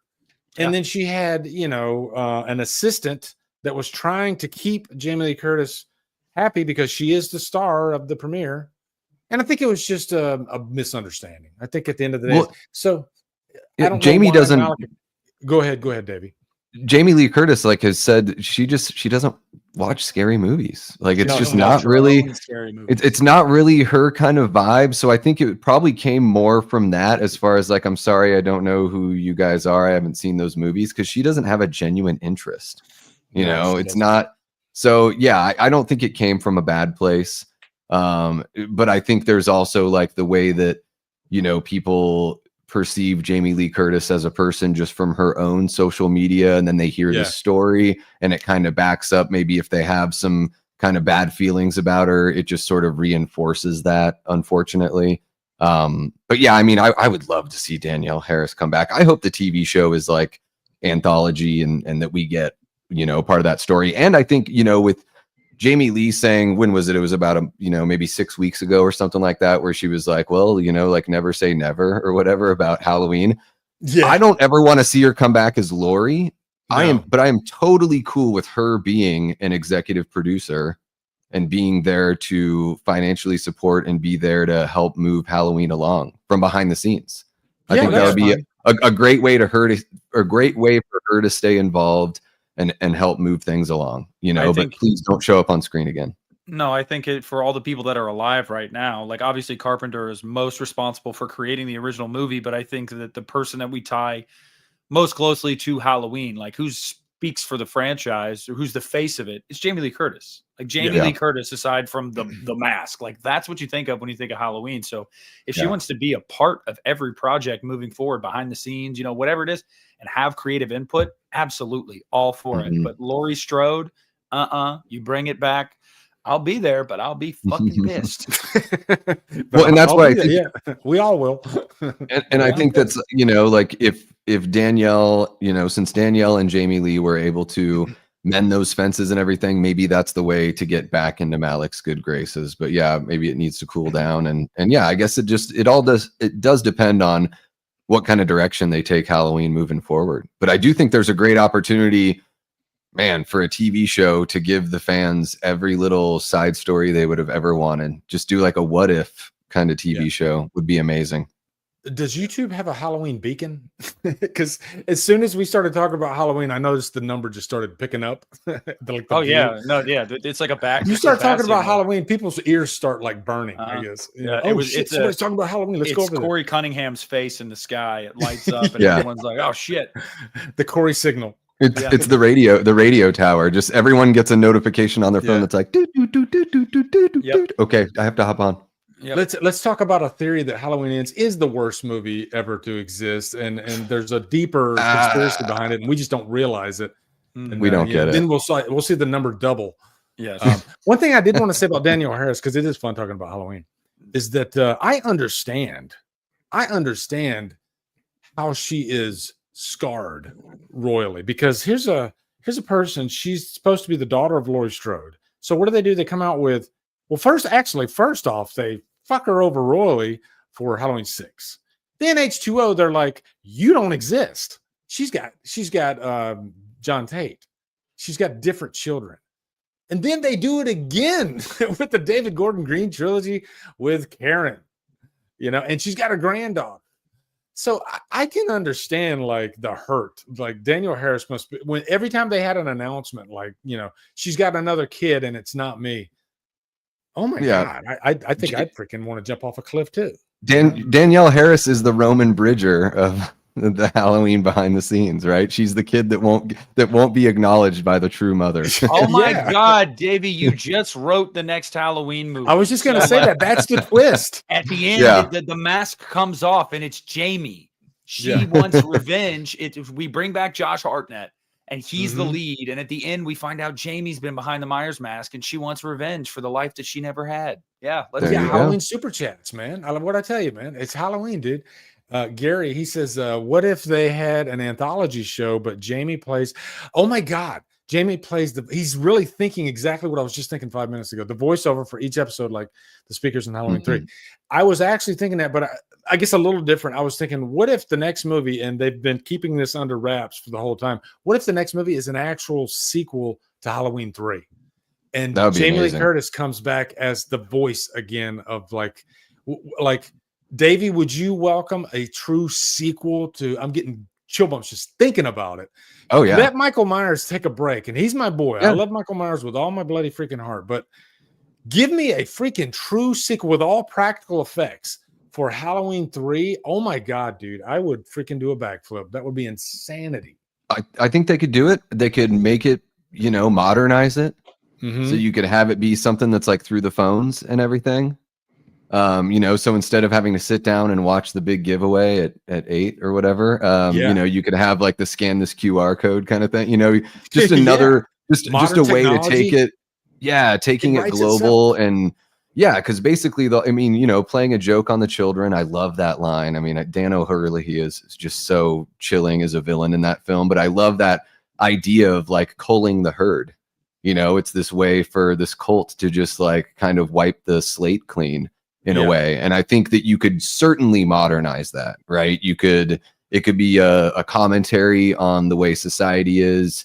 The blending of technology with witchcraft. I mean, we're at the highest point technologically speaking, as every day passes. So I think there's an incredible opportunity there, and I think people would welcome it, because even though people want to see Michael come back, I think I'm the same way. Like, he's my boy. Yeah. I'm cool with waiting. I think it would be nice to have that break. I think it would just be better when he finally does when he come comes back. back. You'll just be like, oh my God, I've been waiting so long for this, And it could be fresh. They could really figure out a good way to bring him back, instead of just like, let's just set it in a different time and bring Michael back. Yeah, I think Season of the Witch, even if you wanted to do like if you did like a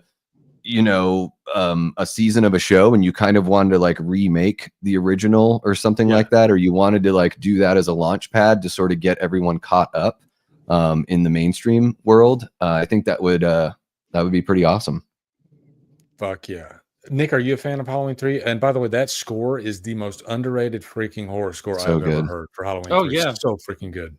Oh yeah, I made a video a week and a half ago, I think, or something like that, where it was just titled like maybe the future of Halloween is Halloween 3. And I basically that was my pitch too. Like, let's give Myers a break. Like, give him a break. Why not build off of 3? So yeah, I'm totally down. Mm-hmm. Yeah, and I kind of want to reboot. I want, guys, do you want a 21-year-old Myers again? Like, I kind of want a reboot of the whole thing. Yeah. Just start fresh. No more geriatric Myers. I'm done with that. Yeah. Chappie, he says, why do you think The Thing 2011 prequel failed at the box office despite the cult following? Do you think it was bad marketing, since you didn't tell if it was a prequel, then the remake, or the bad CGI? Well, I think it's a combination of all those things. And also, I think when it came out, The Thing, even in 2011, The Thing was, considered one of the greatest horror films of all time. And I think The Thing grows in popularity with every year.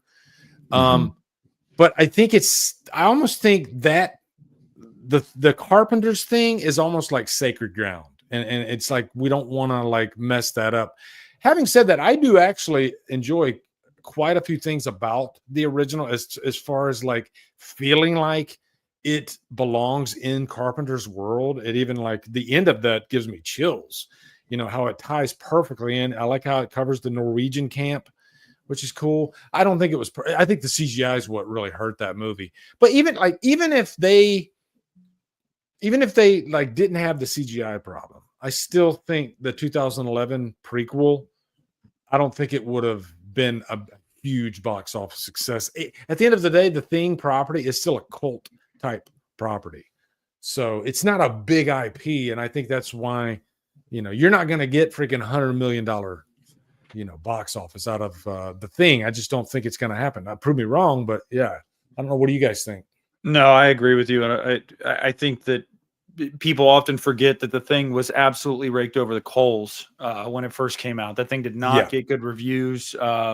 It has never, ever, it wasn't until recently, we're talking 10, 15 years ago, where the movie actually started to get looked at as like, wow, this thing is actually pretty good. And like, people really started to come around to it, at least like overall, I would say, like in general with the general public. But no, it's just interesting to me that it flopped. But at the same time, it's not, because I do think it's a solid movie, but I think a lot of people just assumed it was a remake. And I don't think anybody thought it was a prequel. So already, I think the people that you would have been marketing to anyway, fans of the Thing, were probably like, no, thanks. I don't need to see a remake of the Thing. Sadly, they were wrong. It's not a remake. It actually ties in perfectly to Carpenter's movie. And it's just, it's one of those things, man. But I like the movie. If it had practical effects, it would be so much stronger. But I think it was just also, that was 2011. You know what I mean? 2011, was a weird time. We go through phases in horror anyway with what's hot, and I don't think creature features were hot in 2011. I don't even think The Thing was as hot as it is now. And The Thing is one of the very, very few movies that did what it did. That when it came out, it was a disaster. It was a massive bomb. Critics ripped it apart. Carpenter went into a deep depression, because of when it came out, and it was so ahead of its time that I don't think we were ready for that yet, even though there was some pretty crazy practical effects type stuff back then. But for some reason, I think it was like, if The Thing came out maybe 6 months before it came out, because it came out like in the summer and it came out next to E.T.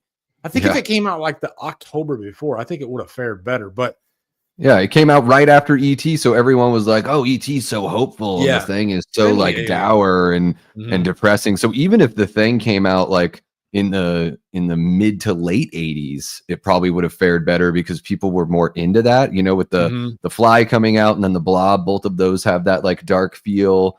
I mean, I guess the Blob's kind of fun, but also super brutal. I think with the 2011 The Thing, for me, like the reason ultimately why it didn't work, and it's a shame they did do practical effects and then covered it with CG, which is just strange to me.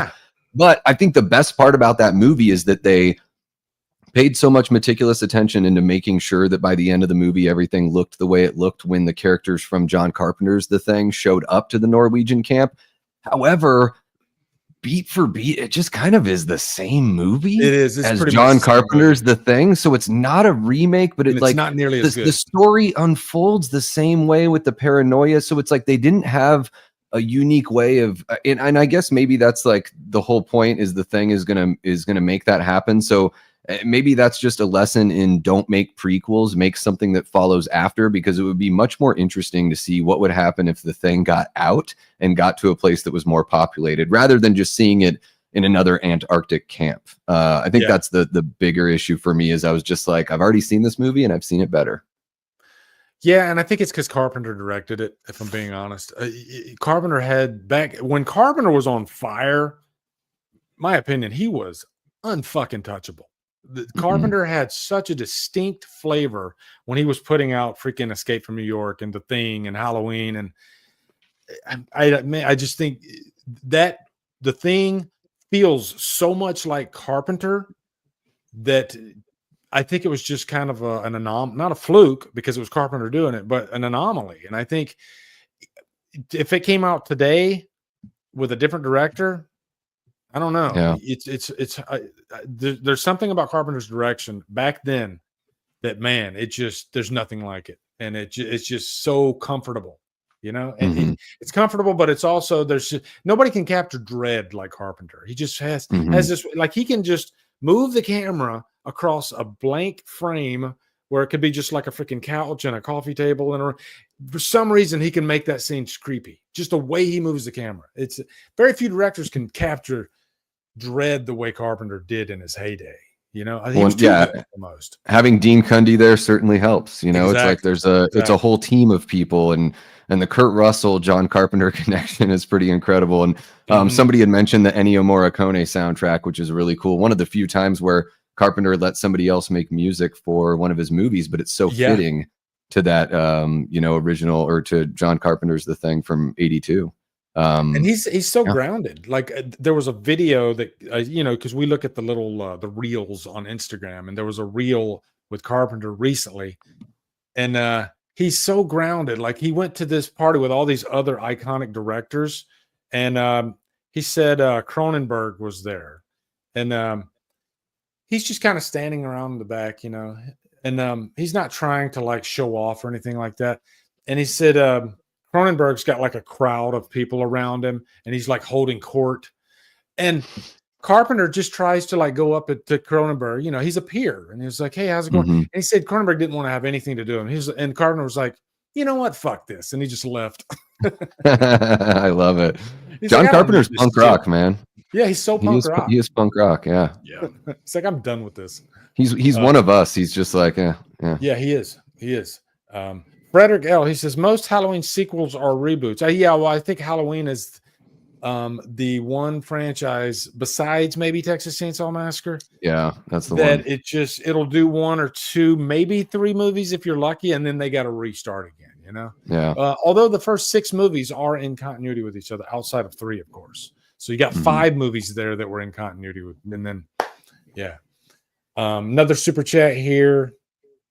Gary, he says, I always had this voice in my head during the last trilogy, thinking he's talking about Halloween trilogy, that said, I miss just having a plain white mask cut because it's been years. And then after H kills, I was like, yeah, I really need a young Michael movie. So I think he's commenting on what I was talking about earlier about, I just think there's, you know, if you're going to reboot, have a young Michael Myers, and then you have carte blanche to go forward.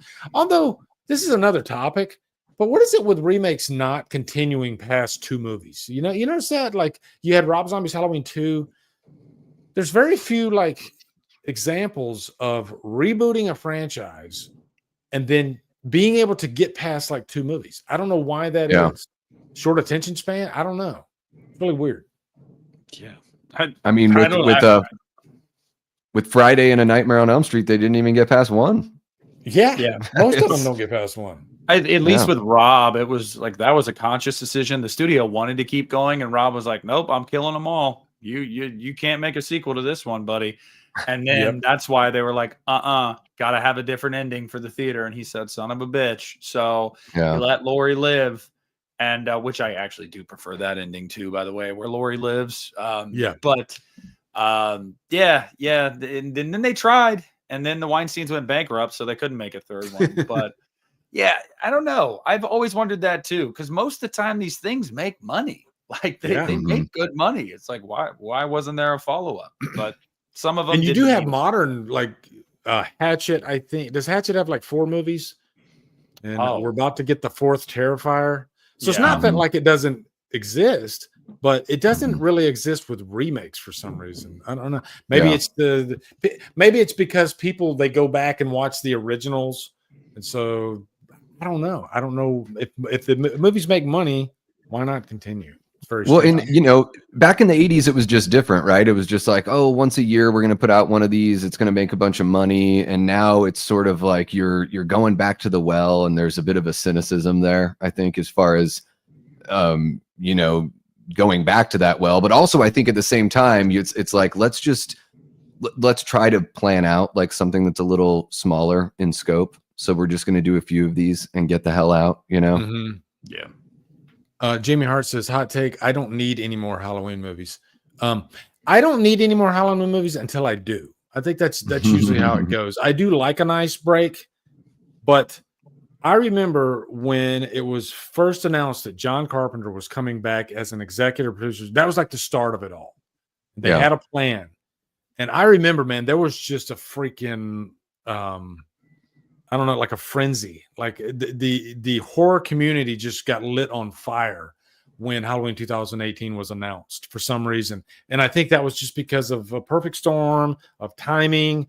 And you had Jamie Lee Curtis coming back. You had John Carpenter doing the score. And you had a current hot director doing the movie. And it was big. You know? And I don't think a lot of people remember, especially younger people, remember before Halloween 2018, the franchise wasn't doing that well. I mean, we had Rob Zombie's 2 movies, and then there was just like this really big lull for a long time. And even because we had Halloween Returns coming out, which wasn't going to be like what Halloween 2018 was. It was still going to be more of a smaller scale Halloween type movie that's just, maybe for the cultish type fans. That's what Halloween was at the time. And then all of a sudden, Halloween 2018 comes out, and you had freaking Joe Sixpack going to see a Halloween movie. Oh, no. People don't understand how big that was and how much the announcement broke the friggin' internet, dude. I remember that. And then I remember the week before it came out, I had an ex-girlfriend that I dated for 2 years from when I was 17 to when I was 19. And I hadn't talked to her in 5 years, but we were still like mutuals on social media. She messaged me the week that Halloween 2018 was coming out. And she said, because I posted something to one of my stories. She said, OMG, I'm so excited to go see this. You have no idea.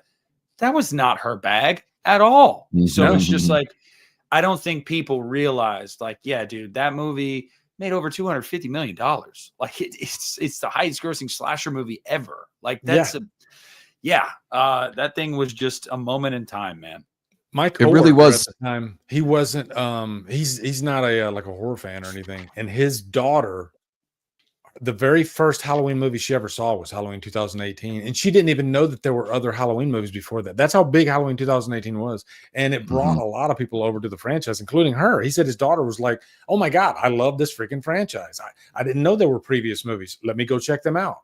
That's what Halloween 2018 did. It brought the franchise back in such a big way, and I think we all hope that that'll happen with Friday and Nightmare, but I almost think it's like a freaking, Haley's Comet. Like the chances of that happening again to that level for one of the big three, man, it was just lightning in a bottle, I think. Well, it's like getting the band back together. So we were fortunate that Carpenter lasted long enough to make a return, and that those relationships could be healed. But now, with the Nightmare on Elm Street, we unfortunately don't have Wes anymore.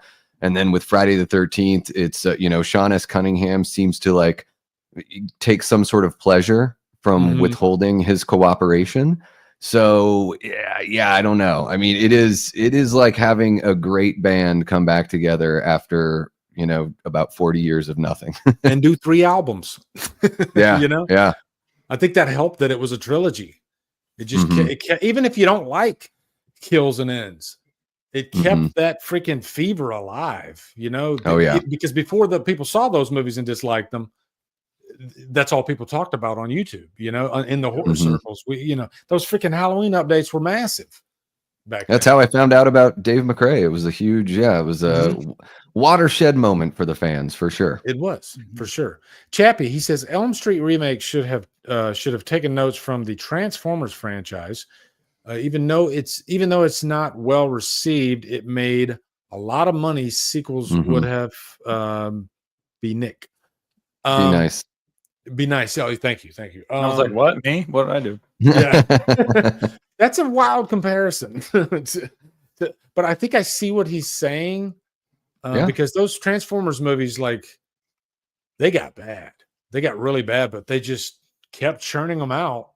But I think you do that with tread Nightmare, lightly here, SA. You better tread lightly here. Well, if they do well overseas, if they make as much money in Asia. The last night was bad. Okay, it was bad. I'll agree that one was bad. Oh, and I don't hate all the Transformers movies. Like, I'll even say, I remember when the Transformers Revenge of the Fallen came out on the big screen edition, is what they called it at Walmart, for the Blu-ray that had the IMAX shots, kind of like what they did with The Dark Knight. Man, that was my demo disc, and I wore that freaking disc out constantly because I'm a big sucker for quality presentation with like Blu-rays and all. So, and it had some kick-ass freaking scenes in it. Revenge of the Fallen. It had some stupidity in it, but still, it was fun. My favorite Transformers movie is still the animated one from the mid '80s. That's I haven't the one seen for it. me. Oh, it's so awesome. The Matrix kind of rips off the plot. It's great, though. Orson Welles does the voice of Omnicron. It's great. Josh McKenna says, I actually like Scout Taylor Compton as Laurie. I like that she went for a different approach. And I told her this, too, actually, when I saw her at Spooky. I said, I appreciate that your Laurie is not really like, the Laurie Strode from Jamie Lee Curtis. And she said that's what she went for. She wanted to go for something a little bit more modern, a modern approach. Yeah, of course I prefer Jamie Lee Curtis's Laurie, but I like that she didn't try to copy the good schoolgirl. She was still a teenager that liked boys and, was not really promiscuous, but, she had an edge to her, I guess. Right? I don't know. What do you think, Nick? No, I love Scout as Laurie. She grew into her own in the second movie, though. I think in the first movie, she was kind of indistinguishable from Annie and Linda. Honestly, like a lot of, aside from, there were moments where you could see she was a little bit more reserved and stuff, but that felt like more homages to JLC than it was actually like Scout Laurie. Now, by the time you get to Halloween 2, Laurie's just a mess, dude. She's a train wreck. I love that. Yeah, and I love it too. And honestly, one thing that I believe Rob had said one thing he loved about Scout was when she would cry, she would fall apart. He's like, it wasn't just crying. We'd be having snot bubbles and drooling and just like, and she just, man, I love her. She just went vulnerable, put it all out there. And I appreciate that. Yeah, she's fantastic as Lori. I think she's awesome. Also, a great. I'm sorry. I just wanted to say about Scout really quick. God, just a stone cold fox, by the way. I just want to, holy hell. She gets more and more beautiful as she ages. And the great thing is she's a fantastic performer. So it's not just, there are plenty of good looking actors and actresses out there that can't pull their own weight, but she really does. I wish she would act more, like in more movies that like go to theaters, man, because she has talent. She really does. I'm really excited to see her and Danielle's upcoming movie that they worked on together. Have you guys heard about that? I haven't. Yeah. Yeah, well, because I follow them on Instagram and I listen to the podcast from time to time, not like religiously, but I remember they were talking about doing a movie together because Scout is actually directing now. And she just wrapped production of a movie, and they showed an image, and they're both like on the ground and they're covered in blood, both of them. And nice. I can't remember the name of the movie, or even if there is a name for the movie. Somebody in the chat might know, but yeah, it looks pretty interesting. I'm kind of interested to see it. Anytime Danielle does a new movie, I'm usually interested to even though not all of the movies land, I'm always there to support Danielle and to see maybe we catch something that's really good, like See No Evil 2. I like See No Evil 2. I thought she was really good in that. So Gary, we got a Halloween Ends question, guys. Buckle up. It says, one thing I never got was, if they were never allowed to kill Michael off, how did they get the permission for Ends? Because Mustafa's dead. That was Mustafa's rule, not Malik's. Yeah. And I think that when you're at the 13th movie in the franchise, and also you're dealing with a Myers that is, senior in years, and then this is the final showdown between Laurie Strode and Michael Myers. Somebody's gonna die, and it ain't gonna be Laurie Strode. Okay, there's your answer. That's why that happened. Did you either of you guys think, though, going into that movie, because I did, that they were both gonna die? I really thought it, and then as the movie was progressing, I was like, no, they're setting this up to be Laurie's swan song. Like I knew she was gonna be the victor, but going in, I was like, I think they might both die, and I think I'd be okay with that. Yeah, I thought she was gonna jump in the grinder. I was like, shit, is she just gonna I wanted her to jump in the grinder. That would have been wild. I wanted somebody to push her in the grinder. She just turns around and gives double birds and falls right into it. Jamie Lee Curtis, God bless her, she does support women that have been through trauma and that are battered, and I think that's what she was trying to showcase with Laurie in this last trilogy. And so there's no way she was gonna have Laurie, she's been battling this demon that is Michael Myers for her whole life, and she wants to win in the end. And I think that it was a kind of a message that she wanted to put out, that she could beat him, and she deserved it. She deserved it. She deserved to have that moment. Yeah, she did. If she wants to, support all that, she should check out Rob Zombie's Halloween 2. It's a great film that tackled all that years before it was trendy. That movie would put Jamie Lee Curtis in a coma if she watched it. Oh my God. Probably. Can you imagine? Do you guys think Carpenter's watched it? He probably hasn't. He said he watched the first one and he was not a fan. I don't think he's seen Halloween 2. Well, you saw what he said about Rob Zombie at that one. Yeah, that kind of pissed me off. But I get it's John. It's John. John is a cantankerous old bastard. Like, he is. That piece of shit. He is. Yeah. He called Rob Zombie a piece of shit. Yeah. But Rob Zombie was probably like, "Oh, John."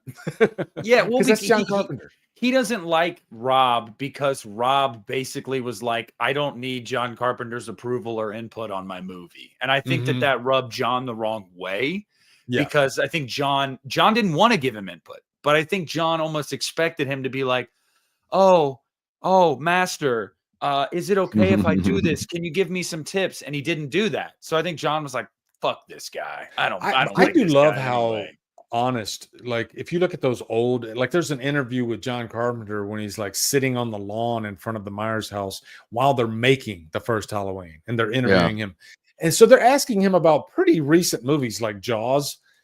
And he's basically, and he's talking about Close Encounters of the Third Kind. And he was like, no, I didn't like it. You know, and he tells why he didn't like it, but he's just so fucking honest, you know? Yes. And he's talking about Steven Spielberg, who is like the golden boy at the time.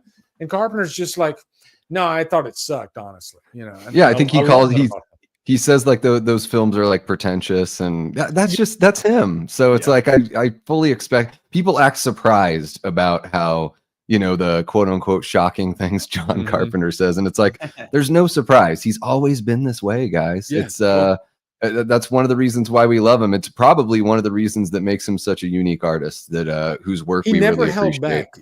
Yeah, in those movies, those Carpenter movies in his heyday, you never asked that question in your head, like, is he going to show it? Is he going to scare me? You knew the answer. He was going to show it, and he was going to scare the shit out of you. Yeah, and I respect the hell out of John for like his honesty is honestly something I wish we got more of. Honestly, this might sound crazy, but like I feel like Rob Zombie is kind of a modern version of that, where he's also super honest. He doesn't give a shit. Like, he does what he wants with his movies. If people don't like it, whatever, he'll straight up be like, yeah, like I don't give a shit. Like, and John, to his credit, was like, was it 25 Years of Terror? It was something where he talked about like getting a check. Like he's talked about that multiple times. Like, hey, they pay me every time they make a movie. I don't really give a shit. Like, at least he's honest about it. Like, it's just, I respect that. We don't have that enough nowadays. We have so many directors and actors and whatever that just say whatever to save face. Stay in people's good graces. It's the Hollywood game, and we don't want to ruffle any feathers, and so we're very careful about what we say, and we want to get invited to the party. And you know, by the way, guys, I just started watching this new show on Apple TV called The Studio with Seth Rogen, and it's so believable. It's pretty much about what Hollywood is like, and like the latest episode I saw, they're trying, because Barbie was such a hit, they're trying to make a movie about the Kool-Aid Man because they think it's going to be a massive IP. Barbie was a massive IP, so now we're going to make the Kool-Aid Man a massive IP. And the show is hilarious. It's so freaking funny, and because it feels so like, I guarantee that's what actually happens. They're so stupid, you know, with the ideas that they come up with. That's why everything's a freaking remake, and everything's, you know, everything's an IP these days. That's the only thing that goes to the theaters that makes money. It's that boardroom mentality. It's incredibly safe. It's like, it's, you know, politically correct within their own world. And that's just not always, I think, with creative people. I don't know. I kind of like when I don't necessarily have to love the person's personality to love what they make. I mean, I'm a huge, like, you know, we talked about music at the beginning of the show. Like, NoFX is, you know, one of my favorite bands of all time. And Fat Mike, the singer of NoFX, he's got a record label. He's done plenty to lift up other bands, but the guy is kind of a friggin' mess at the same time. And I kind of like that train wreck aspect. Like, you just never know what you're going to get out of this person. But also, I don't have to sit there and endorse every single thought and every single word that comes out of their mouth either. It's sort of like Axl Rose, you know, Axl Rose from Guns N' Roses. People don't realize, like, Axl Rose fell out. I mean, he fell off the planet of the earth for a good 2 decades. Yeah. And that's why, like, there's an interview with Billy Corgan from Smashing Pumpkins on Joe Rogan. Listen to that if you want to. I mean, you'll just be freaking enthralled, because he talks about the music business. And he says the reason Axl Rose and Guns N' Roses came back so big is because Axl Rose is a built-in brand. He's very true to himself. He's quiet. He's honest. And he has a fuck you attitude. You know, I'm gonna just, you know, I might piss a lot of people off, but I don't need you. I don't need to come back. So that's why he ducked out for like 2 decades. And then when he was ready, he finally came back because he wanted to do it. He didn't do it because somebody put a big fat check in front of his face. You know? Yeah. We wouldn't have Megadeth if Dave Mustaine played by the rules. We just would have had a Metallica that would probably be a lot better than the Metallica we have. But Megadeth, I think, is like 10 times better than Metallica. So I'm really glad that we have both. Be careful. You're going to offend Nick. Well, I mean, it's fine. I had this conversation at work the other day, and I can agree to disagree that Megadeth is sonically more intricate. There's no way to even argue that. They're far more talented musicians. At least Dave is, just as a guitarist. But give me Hetfield's vocals over Mustaine's any goddamn day of the week. Yeah, and twice on Sunday. So, and I think that is actually probably the reason that Metallica broke out more than Megadeth ever did was because, love it or hate it, they're more radio friendly in their sound. Absolutely. Yeah. And to some people, that's a knock on them. And I totally understand that. A lot of people say the Black Album's their best album. No, it's not. The Black Album just has the most songs that made it on the radio. The Black Album's probably one of the albums I listened to the least. All those songs were overplayed. I think Justice for All might be my favorite. They're businessmen. Ride the Lightning for me. Yeah, Ride the Lightning is great too. They're businessmen more than they are musicians, at least after And Justice for All, for sure. You want a Metallica hot take that like nobody says, that I stand by this. I think the drums on Saint Anger are far more interesting sounding than the drums on Death Magnetic, and maybe anything that they've done after Saint Anger. When I listen to Saint Anger, the drums sound different. They sound weird. But to me, for certain songs, they sound interesting. Dude, I love that record. I unapologetically love that record. It's so angry. I think it's a highly underrated record. If you really start listening to it, at least watch Some Kind of Monster. Very different. If you haven't watched Some Kind of Monster, it shows I've watched it multiple times. Yeah, making Saint Anger and where the band was at that time, it makes sense why that album was so fucking angry. Like it's just, I love that album for all the risks that it took. I was not a fan of 72 Seasons. I just wasn't. No, me neither. And I loved Hardwired. I thought Hardwired was like, oh, hell yeah, okay. And then 72 Seasons, I was like, I gave it one listen through and I was like, not for me, man. But even Hardwired sounded like, I don't know, you could probably compare it to whatever was popular. I mean, but I think Saint Anger was the very last fully authentic Metallica album. You know, everything Saint Anger before had a distinct feel to them. The Black Album had a distinct feel to it. And Justice for All has a distinct feel to it. It has no bass. You know, all those albums before that. By the way, I saw Metallica and Guns N' Roses in 1992 at Mile High Stadium. And Metallica blew Guns N' Roses off the stage. They opened up. They said, hell yeah, we'll open up. They played 3 hours. And the fans were in Mile High Stadium in Denver, Colorado. Everybody was on their feet for 3 hours. As soon as Guns N' Roses came out, they opened with Welcome to the Jungle. Everybody was on their feet, and then everybody sat down. Can you imagine what that Big Four tour was probably like? Like that was probably fucking insanity, dude. That was it was a great show. It was an amazing show for sure. Yeah. Didn't they make a Blu-ray? There was a home video release of one of the concerts from that like Big Four event they did, and I just thought it was crazy to have Mustaine. Yeah, I've seen that in the same building because when they did it with like Anthrax and Slayer, Megadeth and Metallica, and Megadeth. Yeah, I think I have that. Tony Chappie, he says, which side do you take on the Sean S. Cunningham or Victor Miller? I just give me the Good Friday the 13th movie. I don't. Yeah. I mean, I take the Vincent DeSantis side. Make some damn quality shit, y'all. He does. In all honesty, though, probably Sean S. Cunningham. He's been the guy that's cared more about this property for decades and actually has listened to the fans and wanted to put product out there. Victor Miller is clearly just clinging on to the, his claim to fame. I don't think he actually gives a shit about Friday the 13th, and Sean clearly does. So yeah, you're probably right. Gary says, I've got two of the only person that liked H2. I loved all the Weird Dreams. And in the UK, I never learned about the version where he talks until years later. Yeah, you're talking the director's cut. I prefer the theatrical for sure. Oh, yeah.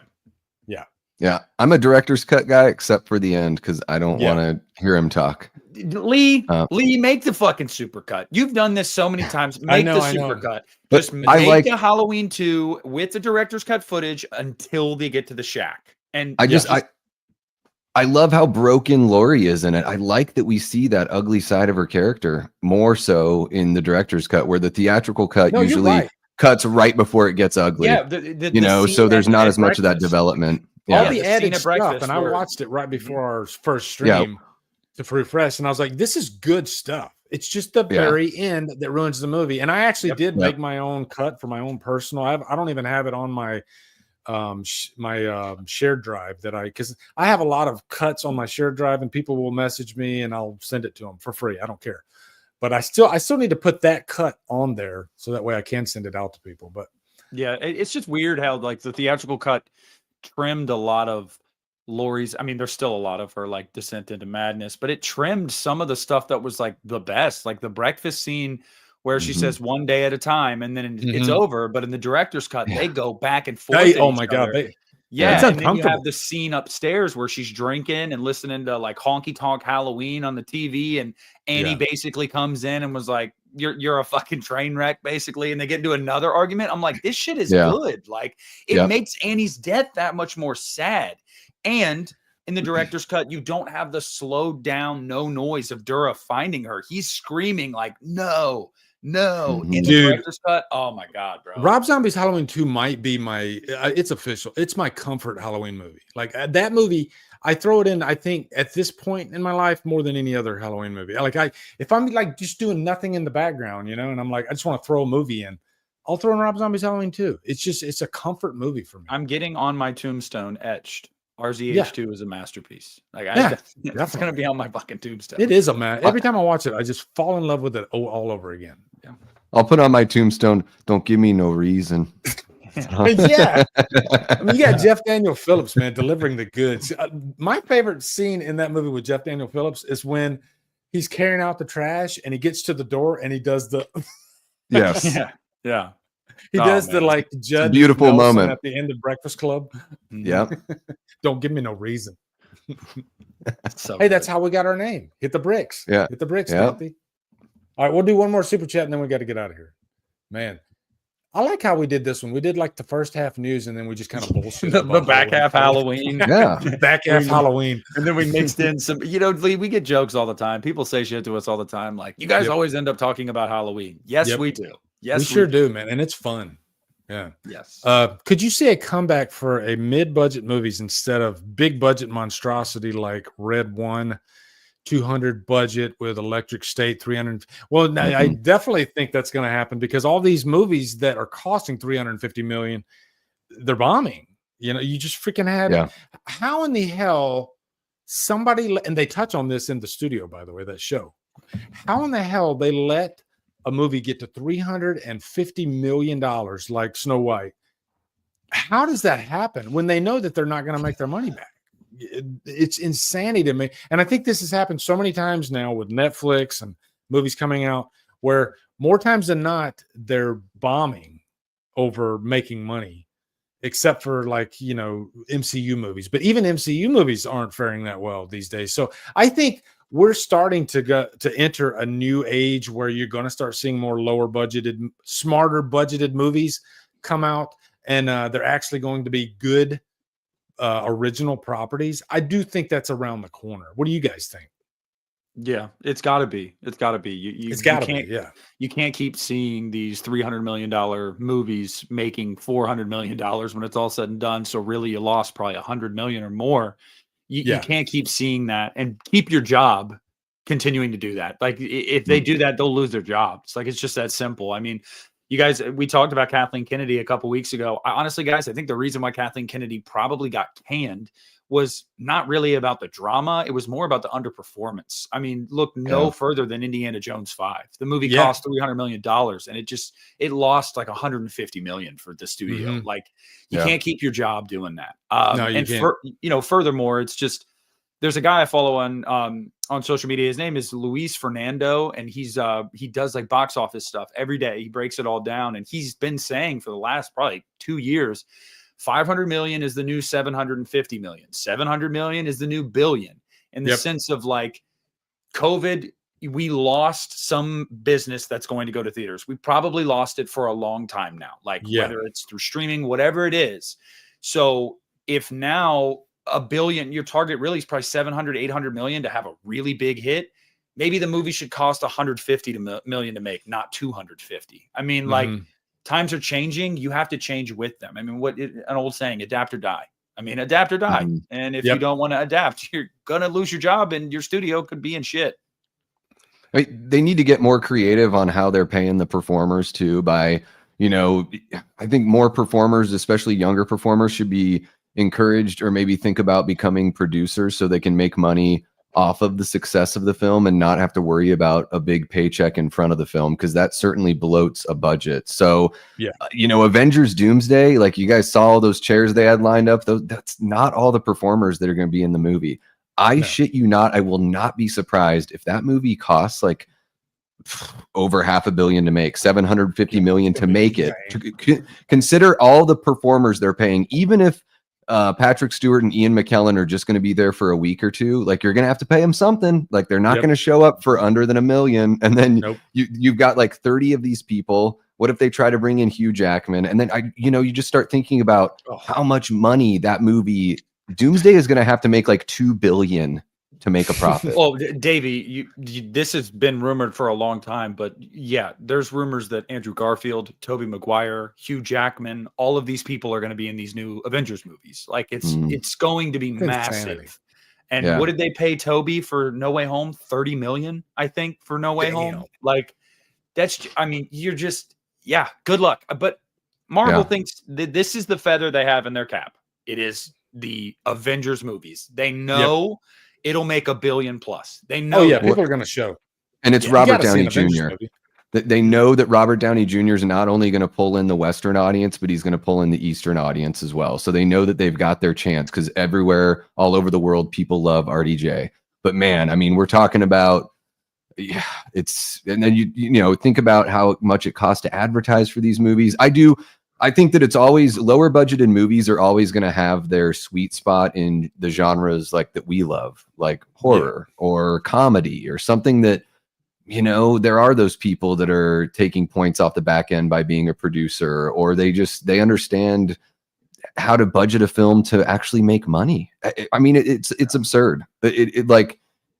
I don't know. Star Wars, who knows if it can ever come back. They're still never going to tell us how much that Han Solo movie cost, but I bet it was about double than what they said, because sounds like they had to remake most of the movie or reshoot most of the movie. So, and they never have to really be honest. Like, those numbers that we get about Snow White and all that, like, they don't have to be honest about that. They're not beholden to the public to really say how much those movies cost. So I don't know. I think when it comes to the big studios, we might be kind of screwed, or they might be kind of screwed, but we'll always have our spot, going to see, I don't know how much. The Monkey couldn't have cost very much. It probably made its money back. Movies like, the Terrifier movies hardly cost a thing, and they make so much money. So horror will always be around, keeping everyone afloat and being treated like crap the entire time by the establishment. I think as far as like the big IPs, everything's a crapshoot these days, and it's almost like quality doesn't even, because you had Minecraft, kids went to that movie and they had a freaking ball, and the movie made $160 million opening weekend. But for every Minecraft, you get freaking 4 or 5 bombs that cost about the same amount of money to make. So even when you got the 5th movie that comes out, and I know they're different studios, but it takes 5 movies to get a hit. You can only maintain that for so long. Eventually, Hollywood's going to freaking, fold on itself. That's why I think eventually they're going to be like, okay, we're freaking hemorrhaging money here. We got to change it. But I think we're going to end it here. 10:10. This was a really fun, man. I tell you guys, I could freaking talk for another 30 minutes. It's just insane. You guys make this too easy. So, real quick, what do you got? You guys got anything on tap? You, Davey?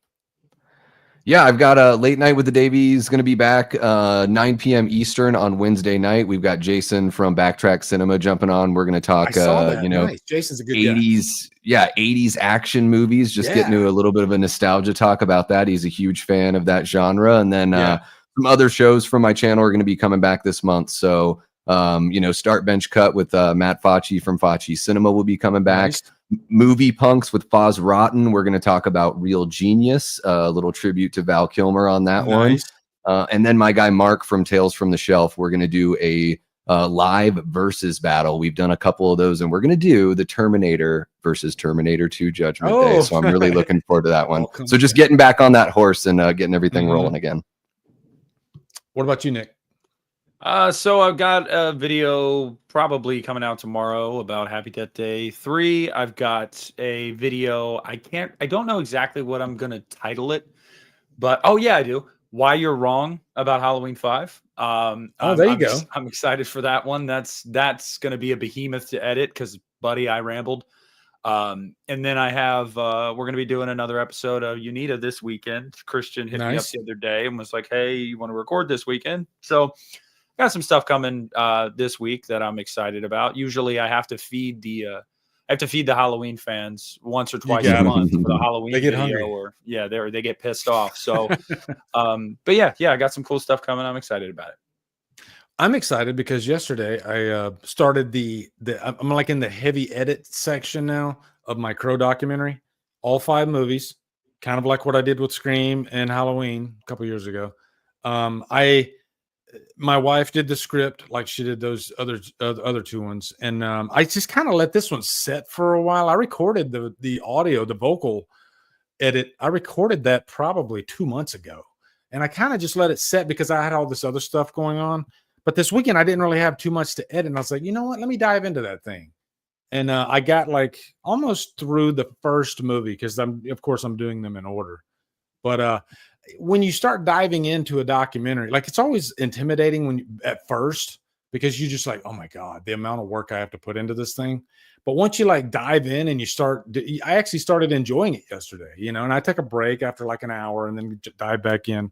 So it's fun watching it start to come together, and adding in like rare interviews and whatnot and making it your own, right? So yeah, look for that. Probably I think I'm going to time this one around like Devil's Night. So sometime in October, I think I'm going to put that out so that way I can kind of make it special. So hell yeah. Yeah. Anyway, guys, I hope you guys be good to each other. Have a wonderful night. We will see you again in 2 weeks. Love you all. Be classy.